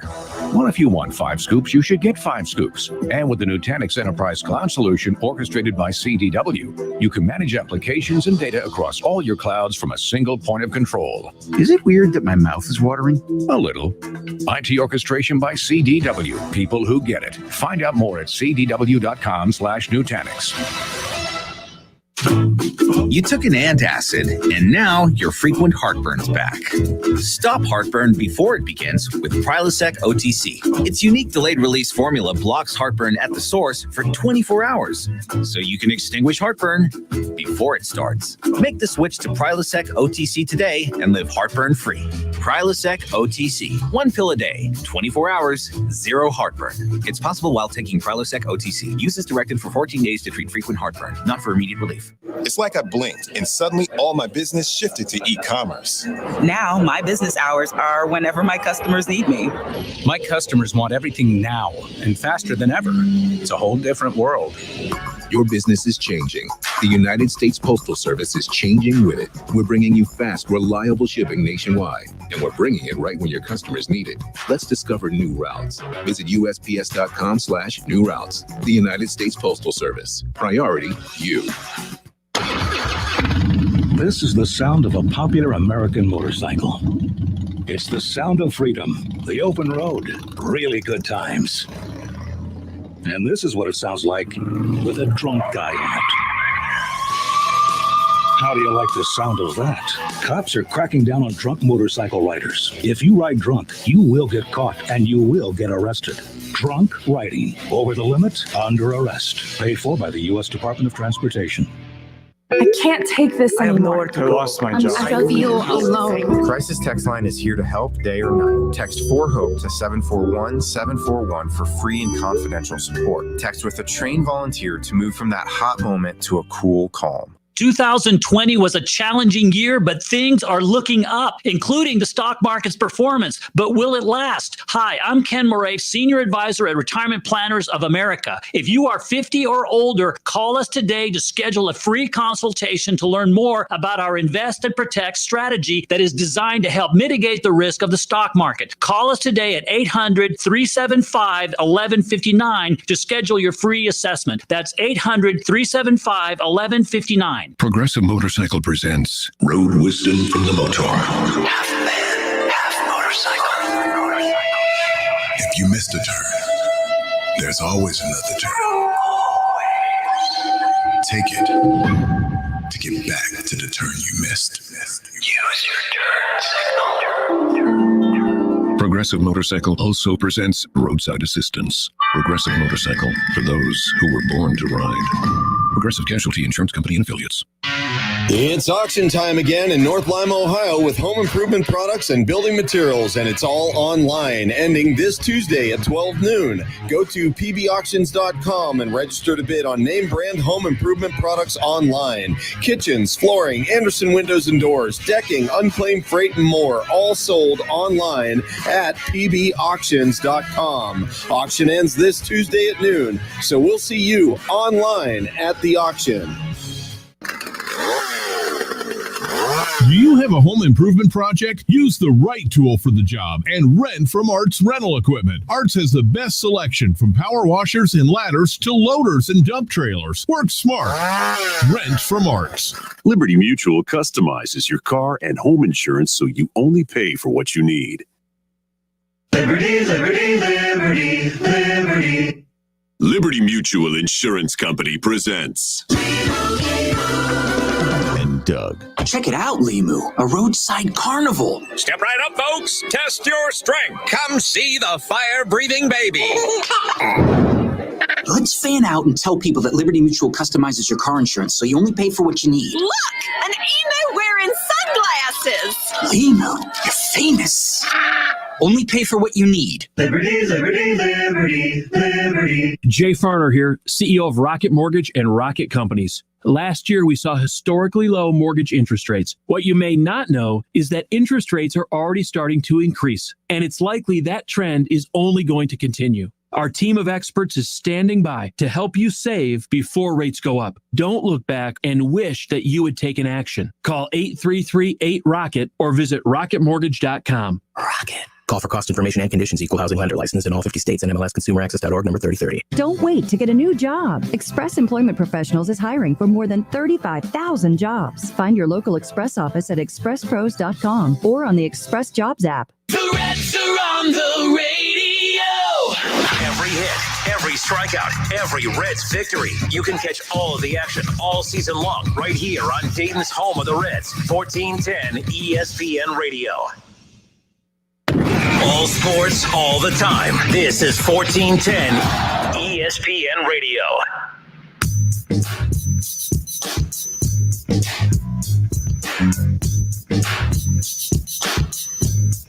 All right, we are back. Justin Kinner, Kev Nash with you here on 1410 ESPN Radio. So here's the deal. Bengals fans they get their panties all in a wad. And I'm assuming they all wear panties. I have no clue. And they get upset because they say that it's the I Hate the Bengals show. We haven't heard from Charles in a while, by the way. I hope Charles is okay. Or Charlie. Shout out to Charles, Charlie, and the gang. And or DoorDash Ray. Yeah, so. Are the phones working? That's, never mind. So, with that being said, we get accused of it being the I Hate the Bengals show. I Hate the Bengals show. And I'm like, it's not the I Hate the Bengals show. There's a lot of articles out there. There's a lot of media out there who make fun of the Bengals, who actually look at their offseason and say, you know what, it wasn't that good. When they prioritized a flashy wide receiver over their number one need, being protecting Joe Burrow. And sure, they could have maybe gotten some higher graded guys in the second and third and fourth rounds, but they chose to take a chance on Jackson Carman, and they really didn't add any beef up front. They just didn't. Yes, you added Riley Reif, but that's for 1 year, and then you're right back where you started a year from now, having one of the worst offensive lines in football. Good football teams have good offensive lines, and the bad ones, well, like today, there was a Bengals fan on the Facebook page today, Kev, that said, well, they're well enough. They did enough. I'm like, well, the good teams in football don't do good enough. They do really, really well when it comes to their offensive line. So enjoy your wide receiver and enjoy watching Joe Burrow. Throw it to him for the first couple weeks of the season before he gets hurt again. So that's my take on that. But I had to get that out. I had to get it out. I had to, because I'm about to, I found this article. Like, I don't come across many articles that are actually very praiseworthy of the Cincinnati Bengals that are not written in Cincinnati. Okay, because the fanboy media in Cincinnati can go 0-16, and then they'll have articles out about the 8 games they almost won. Like that's Cincinnati media in a nutshell. It's annoying. I'm not a fan of it. So NFL.com's contributing columnist Adam Shine put out a list of it's either a player, a coach, or a team to look out for as far as jumping on the bandwagon is concerned in 2021. There are 9 NFL bandwagons that you need to hop on in 2021, according to Adam Shine of NFL.com. He's a contributing columnist. The Tennessee Titans, after getting Julio Jones. Let me say this. I don't think that move is that big of a deal. I think that you're going to see in Tennessee what we saw happen in Cleveland with OBJ. Now, people are going to rip me because they're going to say Julio Jones is a better wide receiver than OBJ. And absolutely, OBJ has not had a memorable season in going on 3 years now. So I can't sit there and argue that. But when Cleveland did get OBJ was looked at the same way as what Julio Jones is looked at now. Mm-hmm. So with that being said, I think Ryan Tannehill and Baker Mayfield are very similar. I've said that they're very similar. I still think I like Baker more, but that's just the homer in me. But the bottom line is both are in run-dominant offenses. Both have receivers that they feel pretty good about, that they have a good rapport with, but they're not a passing team. They are both running teams. And I have a hard time believing that Ryan Tannehill is going to become a top 5 quarterback just because he has Julio Jones. I think that A.J. Brown is the equivalent to what we see. His relationship and chemistry with A.J. Brown is very similar to Baker's with Jarvis Landry. And I think that, the couple of the second and third options for the Titans are similar to what the Browns have. I'm not jumping on the Titans bandwagon today. I don't like the move of Julio Jones. I mean, it's not a bad one. It's just like when the Browns got OBJ. It's not a bad move. You don't add anytime you add one of the top players at any position to your roster, that you can't convince me that's a bad move. It doesn't mean it's going to work. So far, the OBJ thing has not worked in Cleveland. It's not because OBJ is bad. I don't think it's because Baker's bad. It's just sometimes something doesn't fit. We'll find out for sure. This is going to be the rubber match here this year, the 3rd season of Baker and OBJ. We'll find out for sure. The problem is Tennessee doesn't have that much time with Julio Jones.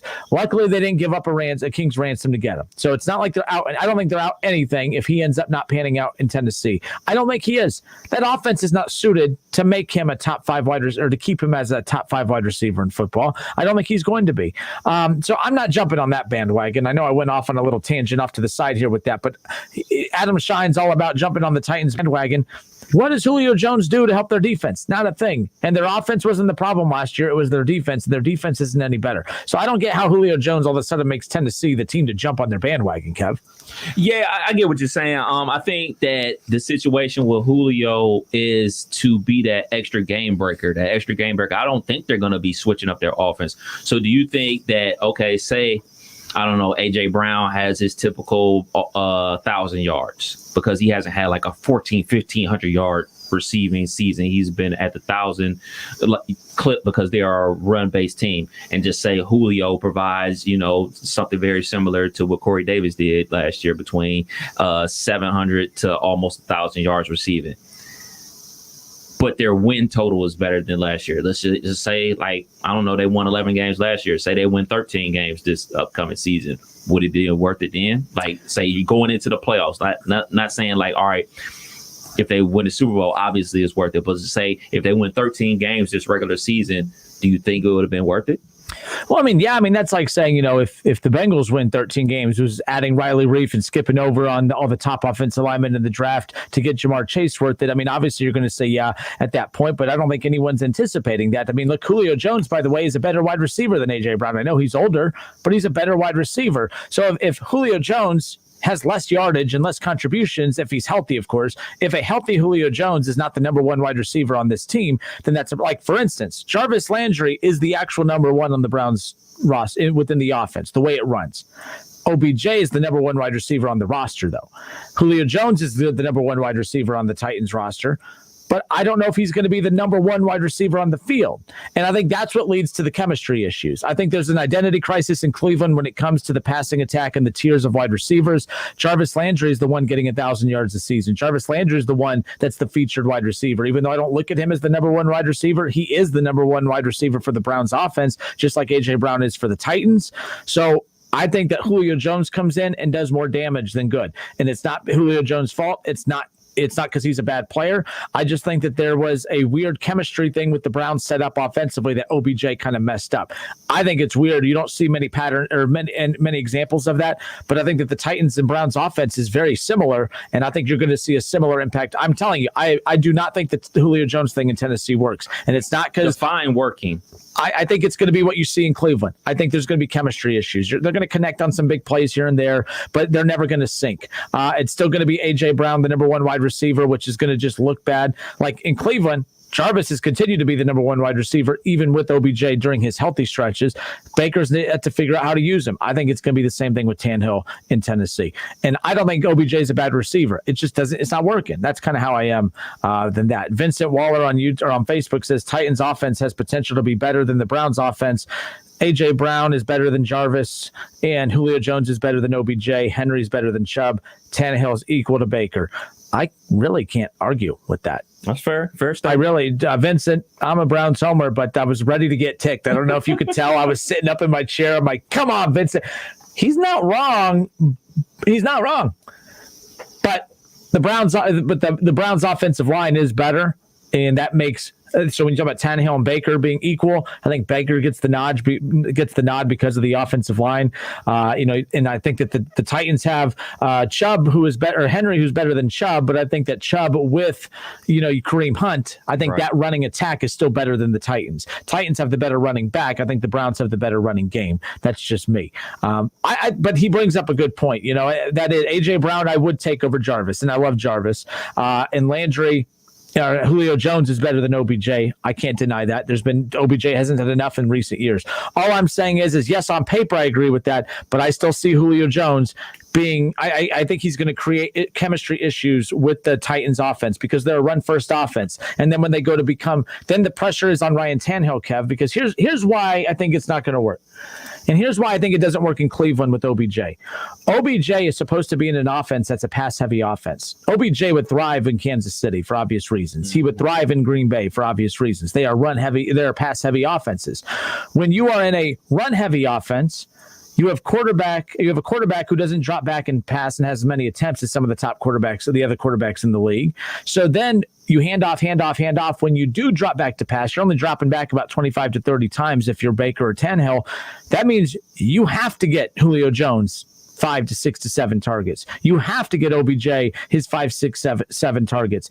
And when you only drop back 25 times, that's a problem. Then you feel pressed. Then you feel the pressure. That's why I'm worried about Julio Jones in Tennessee. I don't think this makes them better. I think that they're going to stay the same, if not regress a bit because of the chemistry issues. That's just my take. I'm seeing it in Cleveland, and I think that's the issue. OBJ is not the problem. Baker's not the problem, but OBJ is a pass-first offensive type of player. I don't think he's meant to be. He's not a sports car that you keep in the garage all year round and only take out once or twice. You got to use them. And the Browns don't use them enough because the offense doesn't require them to use them enough. And then Baker feels, oh, man, I don't drop back often, but when I do, I better make sure I'm targeting OBJ. And I think we're going to see the same thing with Ryan Tannehill because they're run-heavy offenses.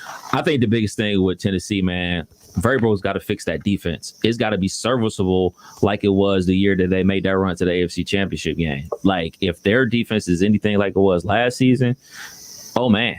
I mean, there's no wonder their offense ranked so high last year because their defense was so bad. They had to score points, and it's amazing that they scored that many points being a run-heavy team. They could pass the ball, but they couldn't pass the ball necessarily on their terms. They had to continue to run the ball to make sure they kept that balance, and that's the best attack for them.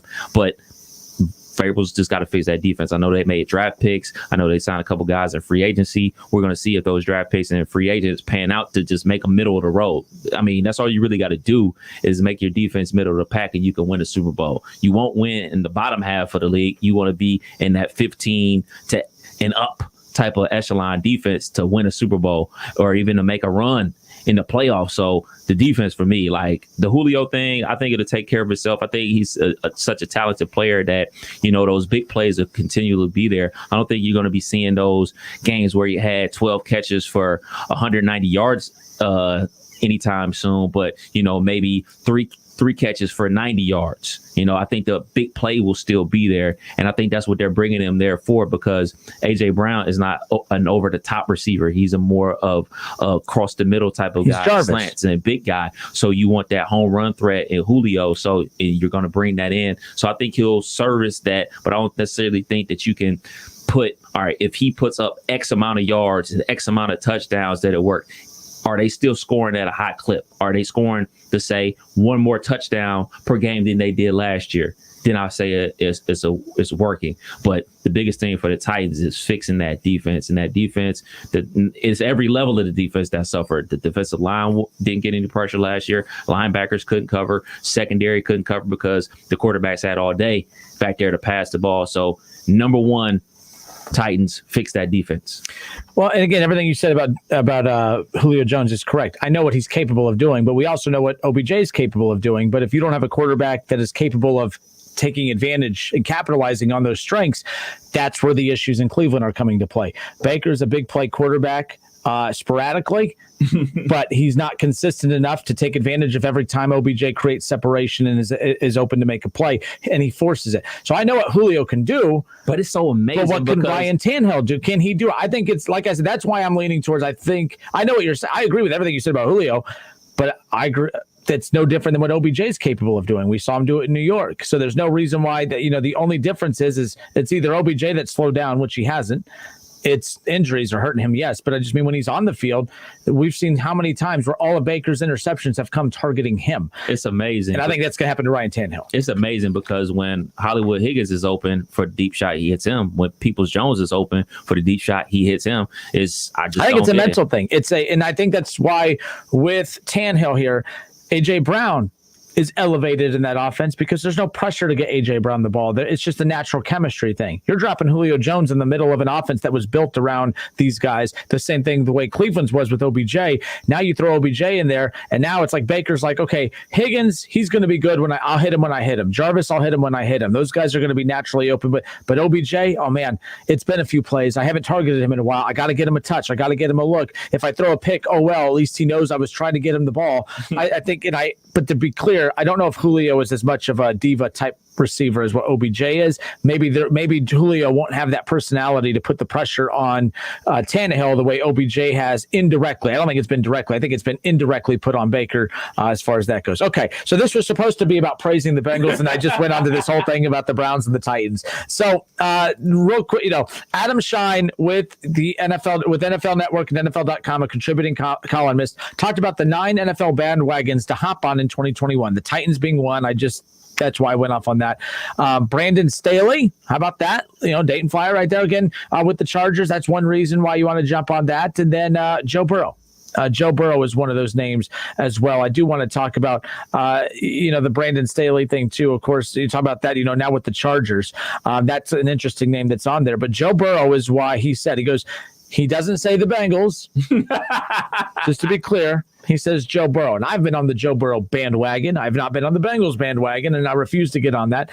But he goes on to talk about this. He said and he talks about Joe Burrow being the second best quarterback from last year's draft class, which I did call was going to happen. But anyways, the Justin Herbert bandwagon is full. I've been riding that since before the 2020 NFL draft, according to Shine. And he goes on to say, and now in the wake of perhaps the most impressive rookie season ever by a quarterback, talking about Justin Herbert, there is no vacancy. Sorry. But don't forget about the number 1 overall pick from last year's draft. Joe Burrow was rocking and rolling before last November's season-ending knee injury. Fortunately, it appears that Burrow is humming right along on the road to recovery. Apparently, he's throwing bombs at OTAs. He looks like he'll be ready for week 1, and he cannot wait. The cat has it, is what he's talking about. So, he's what you want in a franchise quarterback. He's going to be a superstar, especially with the weapons at his disposal. Burrow showed a nice rapport with T. Higgins and Tyler Boyd in year 1. And now old friend Jamar Chase joins the fun. I love the pick at number 5 overall. That's where he lost me. I've never said Jamar Chase is going to be bad. He is going to be a big weapon. But again, you're skipping steps. But you've heard my take on that. This is a good article. He's very praiseworthy of the Bengals. He said Jamar Chase is going to be in the mix for the offensive rookie of the year. Remember what Burrow and him did 2 years ago. I don't care what they did in college. Can we stop that?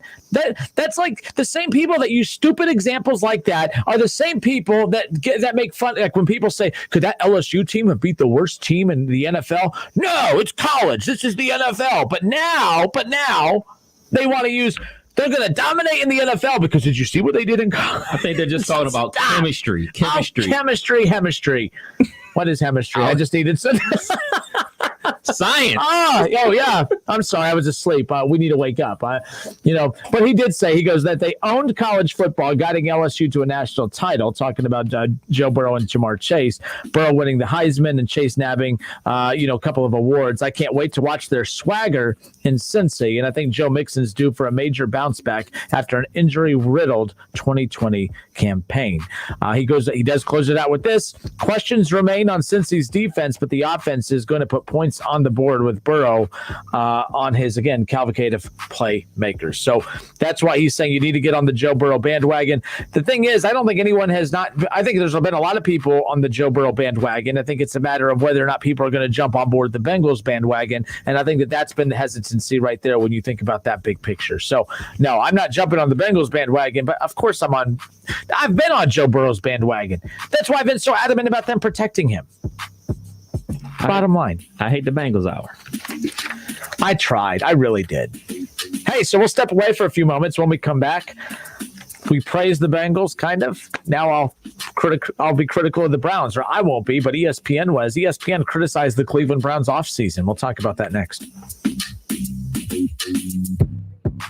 Listen, stream, watch. It's the Justin Kinner Show with Kev Nash right here on Dayton's ESPN Radio, 1410 Wing AM. All right, we have goat yoga lattes coming up in the yoga room. Hey, Vegan, can you go At Finley's Fitness, personal trainers shouldn't have to personally do everything. Engage that core. That class started 2 minutes ago. I am late. Hey, Dylan, can you... Indeed can help them hire the people they need. I need Indeed. Indeed you do. When you sponsor a job, you immediately get your short list of quality candidates whose resumes on Indeed match your job criteria. Visit Indeed.com/credit and get $75 towards your first sponsored job. Terms and conditions apply. 2020 was a challenging year, but things are looking up, including the stock market's performance. But will it last? Hi, I'm Ken Moray, Senior Advisor at Retirement Planners of America. If you are 50 or older, call us today to schedule a free consultation to learn more about our Invest and Protect strategy that is designed to help mitigate the risk of the stock market. Call us today at 800-375-1159 to schedule your free assessment. That's 800-375-1159. Progressive Motorcycle presents Road Wisdom from the Motor. Half man, half motorcycle. If you missed a turn, there's always another turn. Take it to get back to the turn you missed. Use your turn signal. Progressive Motorcycle also presents Roadside Assistance. Progressive Motorcycle, for those who were born to ride. Progressive Casualty Insurance Company and Affiliates. Studies show that people with good oral health are more likely to have good overall health. That's why it's so important to maintain a healthy diet, to brush your teeth at least twice a day for 2 minutes, to floss once a day, and remember to see your dentist regularly. Ohio Dental Association dentists are dedicated to providing the highest quality dental care. Ask if your dentist is a member of the Ohio Dental Association, so you know you are being treated by the best. To find an ODA dentist near you, visit associationsadvanceohio.com. Need a U.S. passport? We can help. Hi, this is Mike Foley, your Montgomery County Clerk of Courts. Visit one of our convenient auto title locations in Huber Heights, Clayton, downtown, Moraine, and Centerville. Make us your first destination before you travel abroad. No appointments ever needed. We do passports.com for more info. Attention Class A CDL drivers. Looking to be more than just a number? Yoel Transportation in Dayton is looking for drivers with at least 1.5 years experience. Yoel has open positions for no-tarp flatbed drivers and no-touch regional or local van drivers. Yoel is ELD compliant and offers 401k with match, medical, dental, vision, holiday pay, vacation, safety bonuses, and now has a rider policy. Call Rick or Joe at 937-294-5933 and ask about the $5,000 sign-on bonus today. Because it's my vision, I take the most studied eye vitamin brand. Because it's my vision, I take the eye vitamin brand backed by 20 years of research. Because it's my vision, I take PreserVision. Age-related macular degeneration is the leading cause of vision loss in adults over 60. That's why the National Eye Institute did 20 years of clinical studies on the formula that's found in PreserVision. From the eye experts at Bausch & Lomb, PreserVision AREDS 2 formula eye vitamins contain the exact nutrient formula recommended by the National Eye Institute to help reduce the risk of moderate to advanced AMD progression. Because it's my vision, I made a plan with my doctor that includes PreserVision. Find PreserVision in the vitamin aisle. Available at Walmart. These statements have not been evaluated by the Food and Drug Administration. This product is not intended to diagnose, treat, cure, or prevent any disease.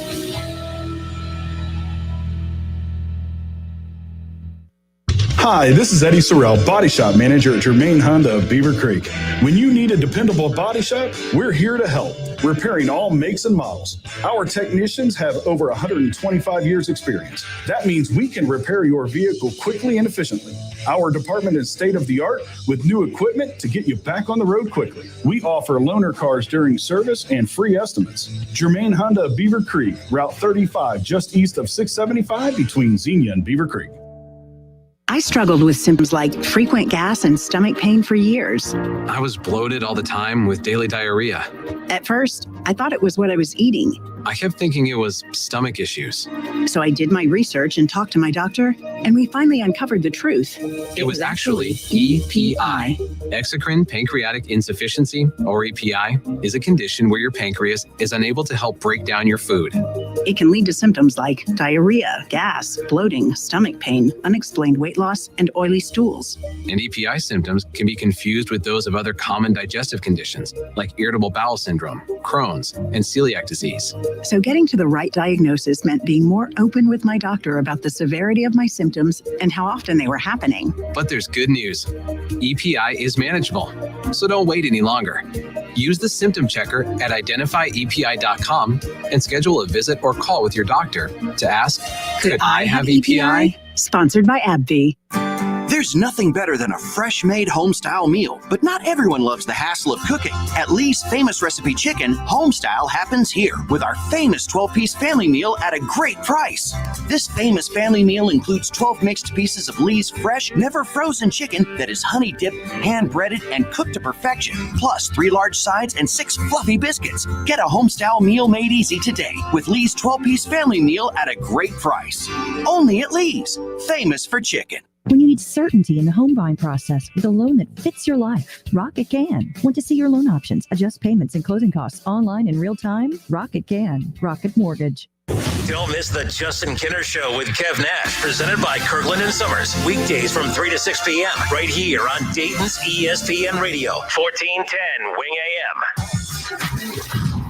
College football playoffs, Browns, Bengals, Buckeyes, and more. Catch the Keith Fire Show Mondays at noon on 1410 ESPN Radio. Trevor Bauer really did make the right decision by not leaving Cincinnati, but banking on him. Look, Trevor Bauer had his best season ever last year, and of course, it was shrunk down to a truncated 60-game season. And imagine how many pitchers out there would love to only have to pitch in a 60-game season and to take those, those shrunken numbers. I mean, he had an ERA under 2 last year. Actually, I think his ERA, where'd it go? His ERA was under 2. It was a 1.73 ERA last year. His ERA is a 2.4 right now. By the way, still very, very good. But already you're hearing people in Los Angeles, man, he's not the same Trevor Bauer that he was a year ago. Shut up. That's common sense. We even said that. Like, I didn't think Trevor Bauer was going to be as good as last year, but I don't think he's going to be bad, and he's not bad. He's still pitching very well. But the bottom line is it was smart of him. He is the highest paid pitcher in baseball right now, who was considered on the downward slope of his career 2 years ago. He schooled Los Angeles. He used their, we're gonna buy our. He used that against them. Mm-hmm. He used the mindset of, we have money to spend and we're going to spend it, and he used it against them. He fleeced them. Bottom line, if you have the highest paid pitcher in baseball on your staff and he's not your best pitcher, that's on you. That's not on Trevor Bauer. You know me, I'm very critical of Bauer from time to time. But people are in Los Angeles are ripping him left and right now, and I'm like, why? This is on your organization for making him the highest paid pitcher in baseball. He did nothing wrong by accepting the money. I have no problem with it. He took a 60-game truncated season a year after being considered on the downward slope of his career and turned it into $40 million a year. Who, by the way, he makes more in one season this year than I think over 6 teams in Major League Baseball as we sit right now. Look. Good for him. Cash out, man. See, I don't hate all players. I call out players when I think they're being full of it, and I call out organizations when they're being full of it. The Dodgers have no one to blame with themselves. But do you agree your highest paid pitcher better be your number one option, at least especially the year that you paid for him? I could see why if you gave him a 5-year deal and on year 4, he's kind of reeling a little bit. That's understandable, but I'm just saying. Yeah, in baseball, it's not like the NBA, like where, you're looking at the Mavericks, where obviously Luka is the best player, but he's still on his rookie deal, and he's got other veterans around him that have been in the league much longer than him, like Porzingis and everything like that. Porzingis is the highest paid player on the Mavericks, but Luka's the best player. You know what I mean? So there's tons of situations like that. Like, Trae Young, he's the best player on the Hawks, but he's not the highest paid player. But that doesn't happen in baseball. Rookies aren't the highest paid players in baseball, the veterans. And 9 times out of 10, it's the pitcher. And he just broke the bank. Kudos to him. Because he got him. Oh, yeah. I mean, we're talking about a pitching staff that has Clayton Kershaw and guys like that in there. So good for him. Like, it is what it is. It made Cincinnati was never going to pay $40 million a year for a pitcher. They barely want to. They didn't even find that the shortstop was worth it from Cleveland. Now, why am I forgetting his name? Francisco Lindor. So there you go. All right. So I found an article that was critical of the Cleveland Browns, which I found interesting. Even though they were kind of praising the Browns, I will say this. If you had to guess, I don't think you've looked at this article. No. So the article from last week that was critical, it was grading, it was ranking the teams who had the best off season to the worst. Mm-hmm. The Bengals came in the top 10 worst off seasons, which I agree with. And the Browns, I believed, had probably a top 5 off season. Okay. Now, I agreed with the Bengals being a top 10 worst off season because I know everyone's so caught up in the diamond and Jamar Chase that they're not paying attention to what the needs actually were of the team. But look, you've heard me sing that song before, so it's not the Kenner Greatest Hits edition of the show today, so I'll move on. But I thought that the Browns killed it, and usually I'm stubborn, and after reading this, I kind of agree with them. Where do you think they came in? I thought they had a top 5. I thought they had a top 5 offseason. Where do you think they came in? They ranked the teams 1 through 32, obviously.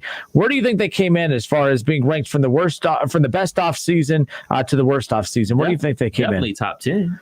Like, where in that top 10 do you think? Probably would imagine like around 8. See, I thought 5. I mean, I thought that the fact that you took your weakest position last year and you now have a top 3, as far as that goes, their secondary. Like, I thought that was, you weren't going to improve much offensively. In fact, you kept the offense intact. So I thought that was a win right there. I thought you got a first round graded linebacker in the second round, and that was another big need that they needed. And they ended up adding to their depth at secondary with who they got in the draft on top of who they got in free agency and Hill and Johnson. So I was like, man, what? And then they added, of course, Jadeveon Clowney. I'm like, that's a top 5 offseason right there. They came in at number 10. Okay. They came in at number 10. I'm still a little salty about that. I have a hard time believing that 9 teams had a better offseason than the Browns. I think that, I'm surprised you said 8. Not trying to start a debate here. I'm just saying, like, when I say it out loud, I'm like, what did Cleveland do wrong? But this article did get me to think a little. So they talked about, the Cleveland Browns come in at number 10 as far as having the 10th best offseason between, again, it combined your draft with your free agent signings. And I thought that the Browns killed it in the free agent signings. I thought they killed it in the draft. So that's why I was a little thrown off by this. So what went wrong for the Browns? The Browns might not be better up front than they were a year ago. Okay, they added Tech McKinley. I like that addition, although you're hoping that he lives up to potential because he hasn't lived up to it yet, getting him from the Falcons. They swapped out Olivia Vernon and Sheldon Richardson to get Larry Ogunjobi. And Larry Ogunjobi for Clowney, I'm sorry. So, and Jackson and McKinley, and of course, Andrew Billings. So it's just one of those where you start looking at it. Clowney's a big name, but he's also coming off an anonymous half season with the Titans. Jackson wasn't all that impressive last season with the Eagles, and McKinley never lived up to the expectations in Atlanta. The Browns saved money, but this group might not be as impressive on the field as its pedigrees. And when you combine all of that, I love the addition of Jackson. I love Tech McKinley. Of course, I love Clowney, but Clowney, you're taking a chance on. You're taking a chance on Tech McKinley. You're taking a chance on all of these guys. All of these guys, if they all click at once, the Browns could have one of the best pass rushes, if not the best pass rush in football. You're not going to outdo Aaron Donald and the Rams, but they have a potential to be a top 5 pass rushing team in football if those guys all live up and gel and everything like that. But it goes on to say, what could they have done differently? Okay. Cleveland could have gone after one of the other available edge rushers as opposed to Clowney, who signed a 1-year, $8 million deal. You got Justin Houston and Melvin Ingram, both have knee injuries in their past. But then again, so does Clowney. Signing Clowney also seemingly led the Browns to cut Richardson. My only thing with that is, will there take change if the Browns end up getting Richardson back? As of 2 days ago, the Browns were in conversations about bringing Richardson back at a pay decrease. And it's not really a decrease. It's less than what he made last year, yes, but it might be more than what he's being offered on the market right now. He could get about $5 to $6 million, which would still save the Browns $2 million. They still have cap space there. So I think they need to get on that Richardson signing. If you have Tech McKinley with Richardson, with Clowney, with Jackson, now I love it. And then you get the Koromoa kid from Notre Dame, and then you look at what you did in the secondary. So again, I don't disagree with anything they said there. It's what they took 4 guys. They replaced guys that they had contributions from last year with potential guys that have the potential to be better. But man, that's a big gamble when you spend all that money on that secondary. You went ham on that offense last year. I think that's a big gamble up front when you really should have got guys who you knew what you got when it came to pairing them up with Myles Garrett up front. I think the Browns defensively are really going to try to commit to that 4-2-5 look. Yep. And you go out there, and the weakest part of the defense was the linebacking crew. So how do you alleviate that? Hey, take one off the field and put an extra DB on the field. So a lot of this pressure, and that's tack in. Even they used a lot in Clowney as well. That's how they use those guys. So I think the person that this is going to weigh the heaviest on, two people is going to lay heavy on the second-year player who's technically a rookie, and Delpit and Ronnie Harrison. Like, those are the 2 people that are going to be playing inside the box more, almost as a quasi linebacker. You know what I'm saying? So those are the 2 players that are going to be dependent on the most to make plays. I know a lot of people out there really are still believing in Greedy Williams. Okay, we'll see about that. I think everybody needs to just go ahead and face the fact that Denzel Ward and Greg Newsome and Troy Hill are going to be the main 3 DBs out there. And Clowney, I think people just need to get off the, all right, man, this is a team that he's going to turn around on, and this is a team that he's going to be getting double-digit sacks with. He's not that guy. He's not that guy. He's an edge setter, which is perfectly fine and perfectly needed in the NFL. So I think it's about expectations, because you see the money that they spent. You see the guys that they got from the Rams and everything like that. So you're expecting, like, all right, them to bring that Rams defensive attitude to the team and everything like that. And you're wanting the defense to match what the offense did last season. But if you have the expectations of, look, man, if we were middle of the pack last year, or if we just get up to the top, where were they last year? Like top 20 defense, right? So if they just get up 5 spots, that's markedly better than they were last year on defense. So I think it's all about expectations. But I think people need to dial back the expectations just a little bit, because Troy Hill, he wasn't a starter for the Rams last year. He got his spot taken by an undrafted dude.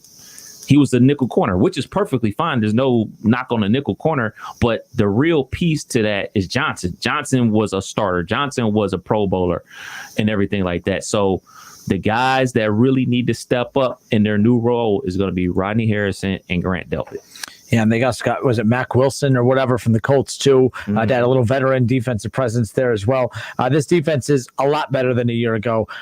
Is it top 10? We'll find out. With that secondary, if that pass rush is there with that secondary, they're top 10 defense. No doubt about it. But it's all it's going to be the development of the D line that gets the most. Like the secondary is going to be solid, but they could be great if the pass rush is there. If the pass rush is there, the secondary is great. If the pass rush isn't there, they're just solid.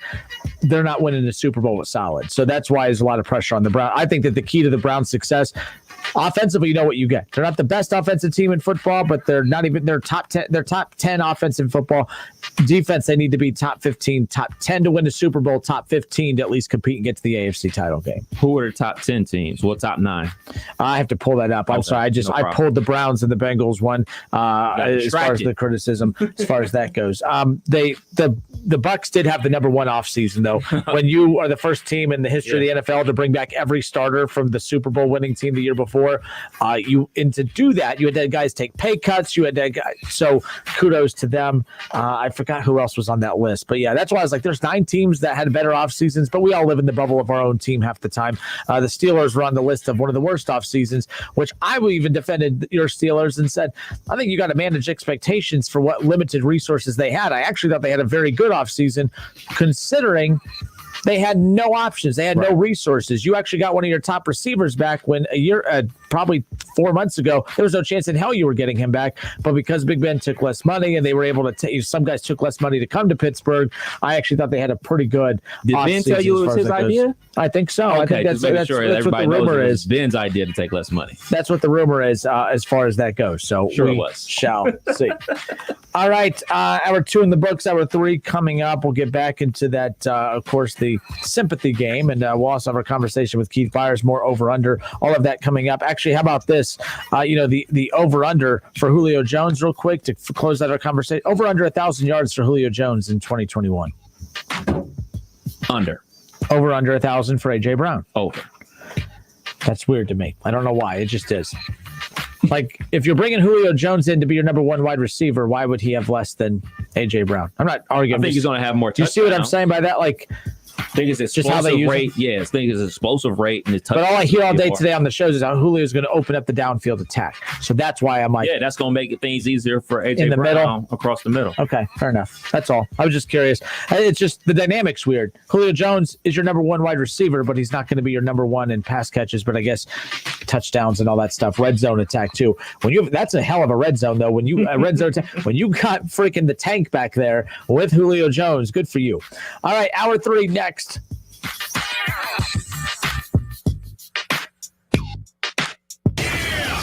It's the Justin Kinner Show with Kev Nash on 1410